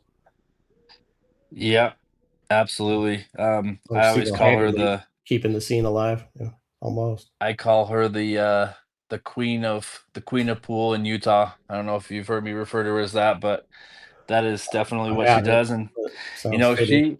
she still goes out and supports the local tournaments. When I was down in Utah most recently, I went to a little dive bar there that had a local tournament, and How sure about that enough, break? Jackie's sitting there, and so I love that. But yeah, Rob's got a phenomenal break, and when it's working, man, it's tough, especially when you're playing him in person, man. I can't tell you enough that when he gets into a rhythm, man, it's tough. Made both the side pocket balls. The one ball went exactly up into the corner where you would expect it to go, and he parked his rock almost in the dead center of the table. It looks like he's trying to swerve this just a hair, like that 7 parked itself just slightly in the way. Yeah, look at that spin. Hit it great. All that spin kind of, It's all yeah. right, Jackie. We just appreciate you viewing the stream, and so thanks for being here. But yeah, that was a good shot there from Rob, and I think he can cut this 2 ball in the side pocket and potentially come back possibly 2 rails behind the 3, maybe. Yeah, probably so. So you have Around the Bonzi stroke 7. up around the 7. Yes, you're right. They overcut it, I think. Yeah. Just a touch. So here's the door open for Richard again. If he's gonna start cooking, he's gotta do it soon.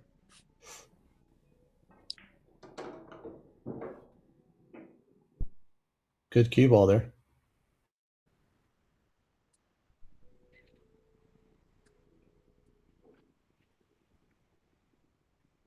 So he's gonna put the cue ball between the 6 and the 7 near the top rail, I believe. Just Yeah. like that. He had to force it just a touch. You saw the pace he had. He just fell at like the kind of the most awkward angle he could have there, but he was able to force his ball. I will mention one more thing about Jackie is, she has I think she has 2 iPads and she has her little iPhone. And there's been times where I've gone to her house and she's got 3 or 4 different pool matches streaming on all 4 devices. So she is a absolute diehard of pool. So pretty funny story there. Yeah, Jason Keating, I hear what you're saying exactly. Yeah, this is amateur pool, and it does make it exciting because let's say you're watching a couple of 840s play each other, you just know when they get an open shot, particularly playing 9 ball, that they're going to run out. It's almost shocking when they don't. Here, there's honestly a little bit more drama. You you might see some unlikely misses. We've seen some misses on some money balls here that were a little surprising, and it does make for a good sweat. Honestly, I mean, if you're one of these guys' backers right now, you'd probably have your bottle of bottle of Jack Daniels out. You know what I mean? As Danny DiLiberto would say, his backers. I mean, yeah. Yeah, I agree 100%. I mean, I think another thing that is a little bit different about this channel is uh I think we all can relate. We're all still learning the game of pool, and we make a lot of the same mistakes these guys make. Again, some less than others, but great shot there from Rob. And again, this is what he's done the entire match, as he's capitalized on these difficult shots that have been left by Manrique. Yeah, This would put him on the hill.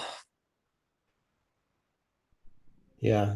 Watching the world champions play doesn't really do justice to how hard this game is to play well. This game is incredibly difficult to play well. What the? Oh my god! I love that. Well, he hasn't left it easy here for Richard. So it'll be interesting. Yeah, I didn't think he was going to play that up the rail. I think a lot of us playing that particular shot right there, we're going to take that on every day. Yeah. But Manrique's playing the probably the higher percentage play, if I'm being honest, with that particular position there on this table. Well, I think he can't really afford to wait much longer. If he gets a look at something, it might be time to make something happen. I know what you mean, but it's going to be hard to win ducking as well. He's got a lot of ground to cover. Yes, that's very true. I mean, that wasn't an impossible shot. No, I Yeah, think I think he probably was supposed to shoot at it, but this, we'll see. It might buy him an easier shot than that was. We'll see. yeah, and I think that's the gamble that he's gonna take here is hopefully his next shot's gonna be a little easier. Scottish Appreciate that, Smurf. Scott. Scottish Smurf just play. He just pulled back into the lead. Oh man. Thank you so much, sir. Yeah, we appreciate that, guys. Thanks again for supporting the stream and so many different ways to do it. The super chat is one of them, and we have our little Venmo video that we'll play here shortly, potentially after this rack, that you guys can also support us. So and the stream as well. So it doesn't all go to us necessarily, but it goes to the stream, and so we can continue bringing you guys these amazing matches. So we appreciate it. Thanks, Scottish Smurf. Appreciate you.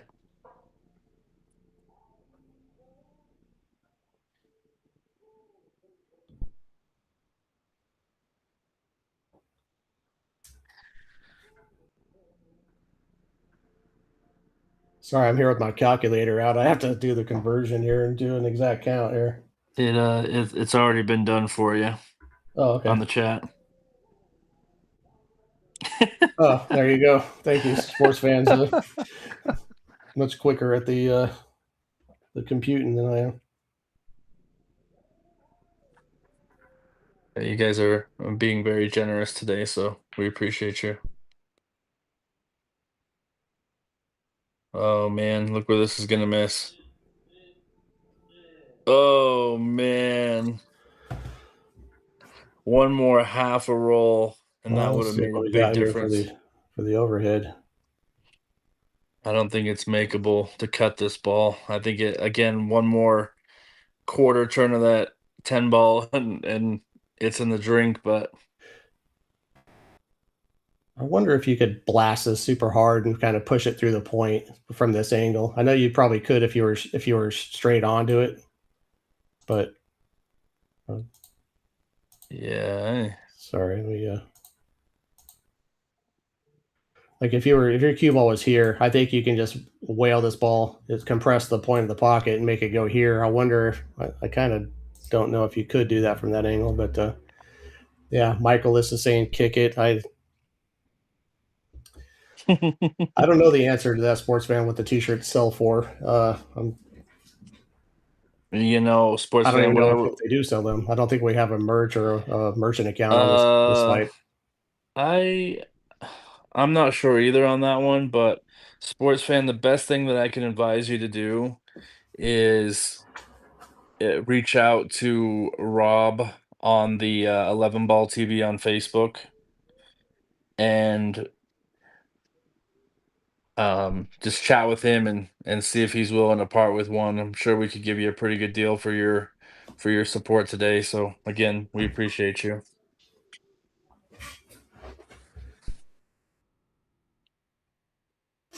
Mike Moore was the t-shirt winner from one of our previous streams where we did a drawing for basically the biggest chat participant or something like that. We just but anyway, I found out through contacting him for his mailing address for the shirt and all that he makes these custom chalk holders, and he has been nice enough to offer to send Rob and myself one. So pretty excited about that. Oh yeah, that's pretty awesome. Yeah, they're really cool looking. They're similar to I think it came up because they're similar to Rob's logo on his shirt. It's got a skull with a ball inside of it. So or it's like a pool ball And you superimposed said on. it's a chalk holder. Yes, Okay, cool. magnetic chalk holder.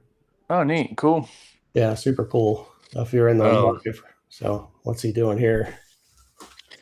I don't know. What would you do here?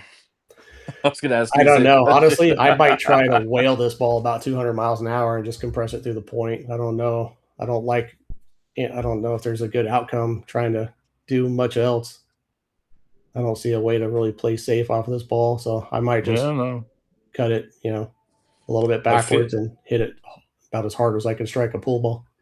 I feel like if he's gonna cut it and try to do what you're saying, I mean, I think that there's a chance that okay, he's gonna kick at this, but there may have been a chance that it kicks in the opposite side pocket, which is very interesting.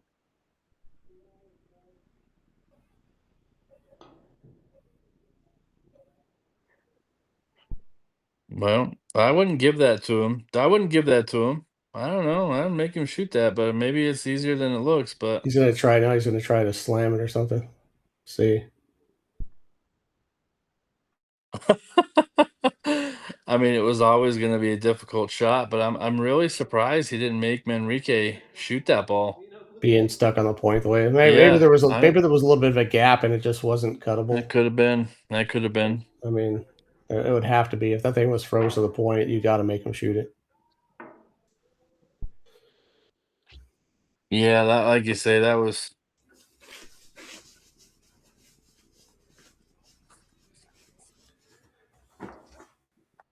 okay. We appreciate that. Scottish Smurf. Unnoted. We'll You let sure Rob about know. that, sir? I mean, you've definitely earned something. That's a very nice gesture from Absolutely, super our viewers in the gentlemanlike. chat as that comes through right then. That's pretty funny.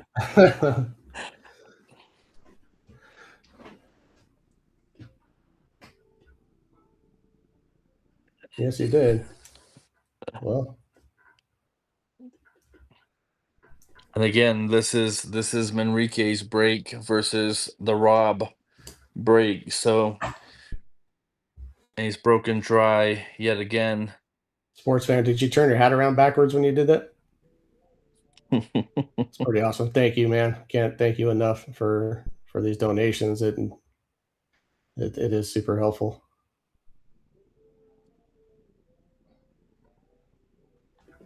It's very generous of you as well.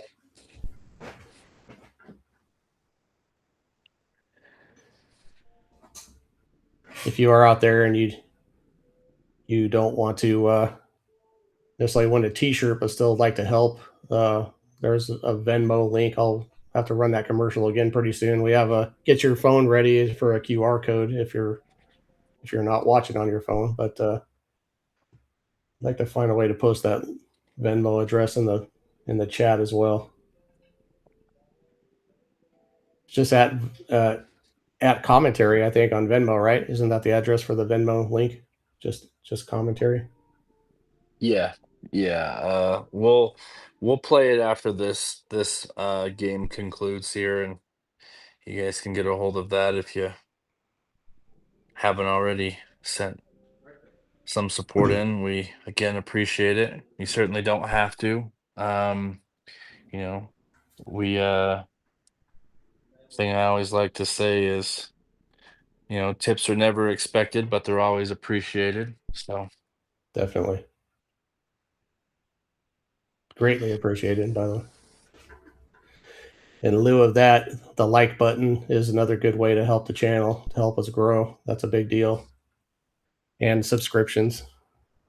But yeah, I mean, there's actually been a lot of people that have heard about the stream through the like button because it's been recommended to them. I think we have probably countless viewers and subscribers that's happened to them. So to your yeah, point, happened to me. It just stumbled across it on my YouTube feed, probably through that same system. Now here I am doing commentary on most of these matches and having a great time watching it. So yeah, if you're unable to donate through the Venmo or the Super Chat feature, that like button is extremely helpful for the channel to grow. We'd like to get on to 1,000 subscribers and maybe open up a membership possibility. Sorry. Oh, you're fine. And another thing too, is for those of you viewing this stream wherever you are and however you may be viewing it, if you're interested in playing a match on this table, we love when new people play on the match, so we can, see how you guys play and stuff like that and whatnot. And if you want it commentated, we're here. So just reach out to 11 Ball Rob on Facebook, or I think there was another way you can He's on reach him. Instagram. Yeah, at 11 Yeah. Ball Rob on Instagram. Yeah. He has a TikTok. In the description of this video, there is a what's it called? A link tree, a link to Rob's socials, all his social address. He also has a TikTok. But yeah, that'll be the way for the winner of the T-shirt, who is so far going to be sports fan until somebody beats $35. That's how you will get in contact with Rob for your mailing address and shirt size.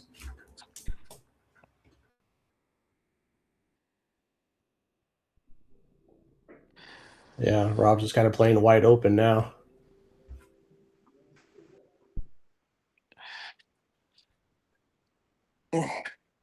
Yeah, so like I say, if you're interested in playing a match on this table, just get in contact, and it's pretty easy. And if you're not in Utah and you ever get to Utah and you want to play, just reach out. Rob is quite flexible, except for this week where he's got $30,000 lined up of. Did he call that? Yeah, did he call the 10 ball? Oh my goodness, what a shot! Wow. He's Yeah, just what trying a to shot break there. hearts now. That was a great shot there. Kick combination there on the 7. Yeah, Wow. Carol kick billiard, right?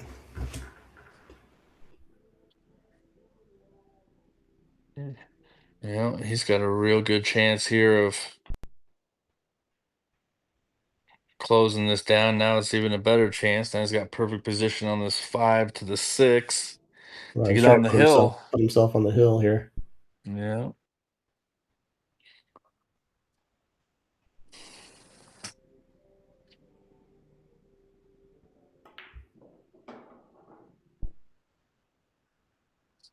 One more good shot's gonna do it. What's the next match coming up? Do we have that lined up there of I do. Let what me we're take a gonna look. It might be. expect? Is it Francisco tomorrow? Or maybe no. I think it's doubles tomorrow. There's a Scotch doubles match, I want to say, and I think Okay. that's a rematch with Victor and Francisco teaming up against Joel, and Carlos. I think. Let me double check that. As Nice Rob hop by Rob. finishes off the 10 ball to be the first on the hill here. Okay, I think I found it here.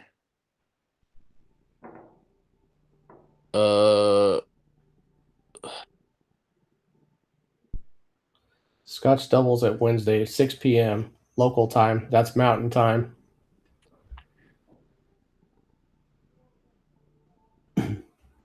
So it'll be Carlos and Joel versus Rob and Francisco.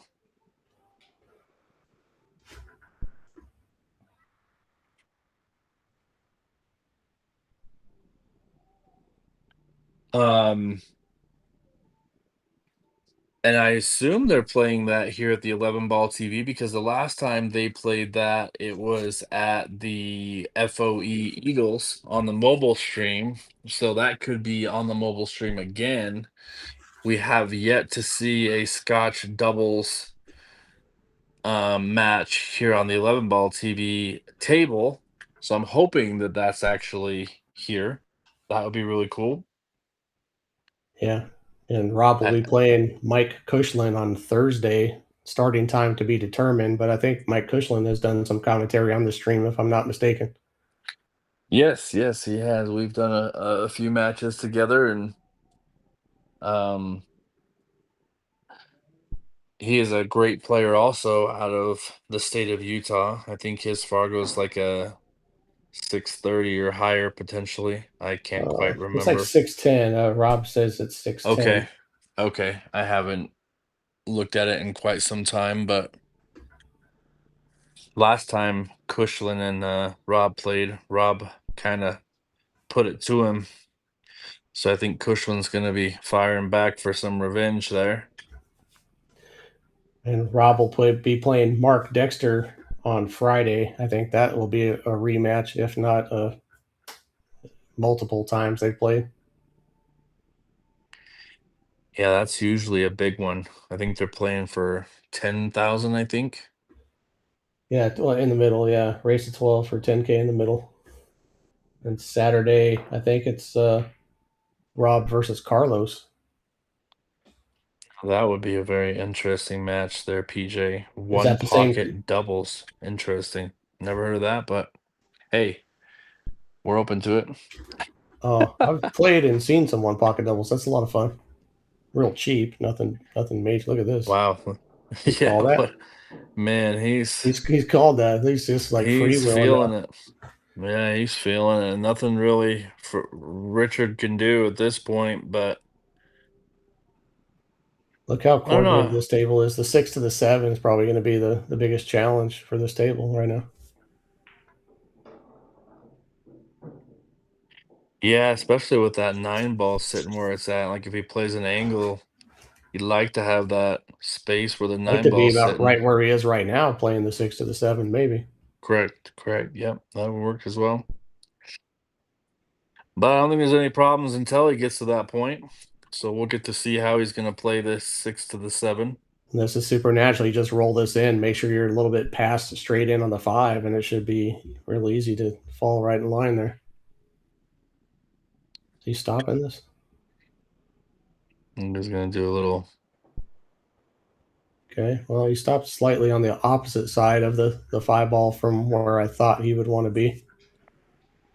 Yeah, it's going to be interesting. I'm wondering if he's going to try to, now that he's got a odd angle here at the 5, if he's going to try to play a forced follow on this 6 ball, which I do not like very much at all, but I Yeah. don't know that he's left himself much of a.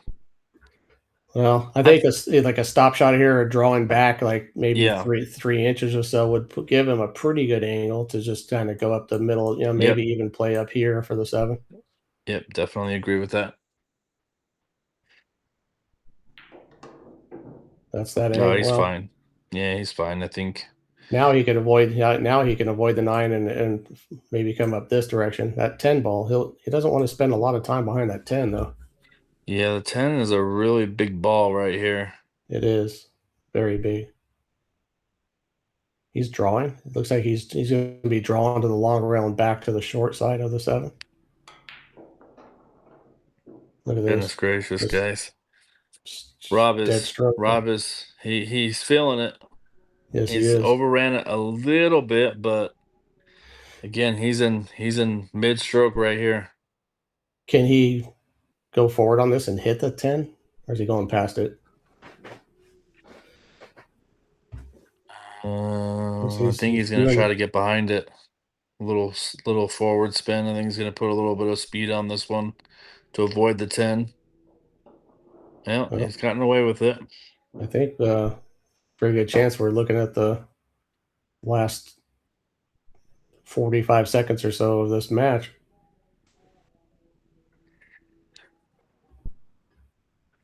Yeah. What a performance here from Rob against a much higher Fargo rated player. I'm sure that this won't be the last time that these guys play, but we appreciate each and every one of you tuning into the stream thus far.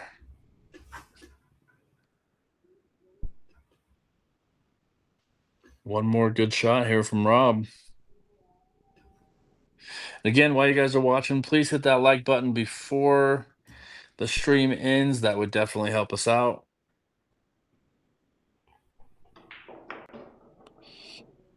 And I believe this could conclude the match, guys. Well, very well should. There's no big challenge to this shot.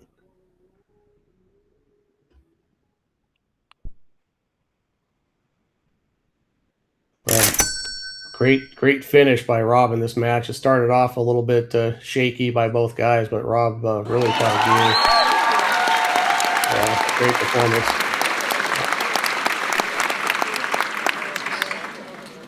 I'm sorry about that. Didn't mean to cut you off, but continue what you're saying. No, Sorry no about that. problem. I just want to say thanks to Richard for coming out and putting on the line. And he took a shot. It didn't go his way this time. I expected, I hope to see him back. I know he's got more in the bag than he showed here. Probably wasn't quite comfortable with his table. As mentioned, he's mainly a bar table player, and I think once he gets comfortable here under these conditions on a tight 9-footer, then he'll be back and he'll be giving people a hard time. So all the respect in the world to him for coming up and stepping up.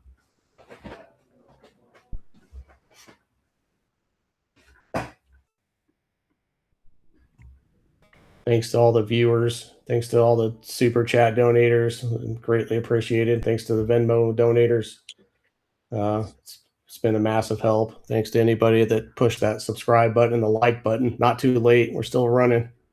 So if you were entertained by what you saw, that like button would be huge for us. And congrats to Sports Fan for winning the 11 Ball TV t-shirt. Somewhere in the description of this match, from what I understand, is a link to Rob's socials, so you can reach out to him. You should be able to find him on Facebook Messenger, Instagram at 11 Ball Rob, and send him your shirt size and your mailing address, and that thing will be on its way directly. Yeah, I mean, to all your points, I mean, what a great match from Rob.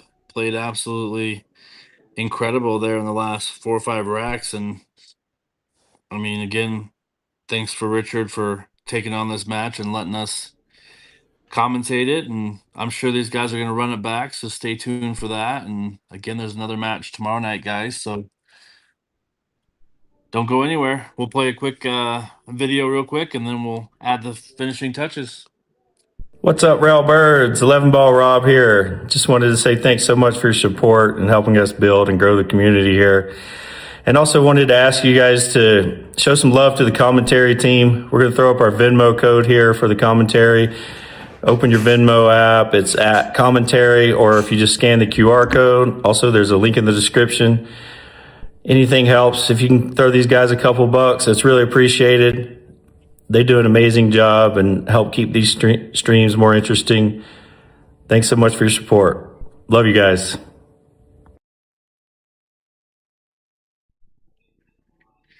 All right, Mike. Well, as always, it's been a pleasure to commentate with you.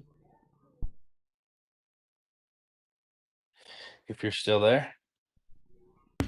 I am still here. Sorry, I was talking with mute.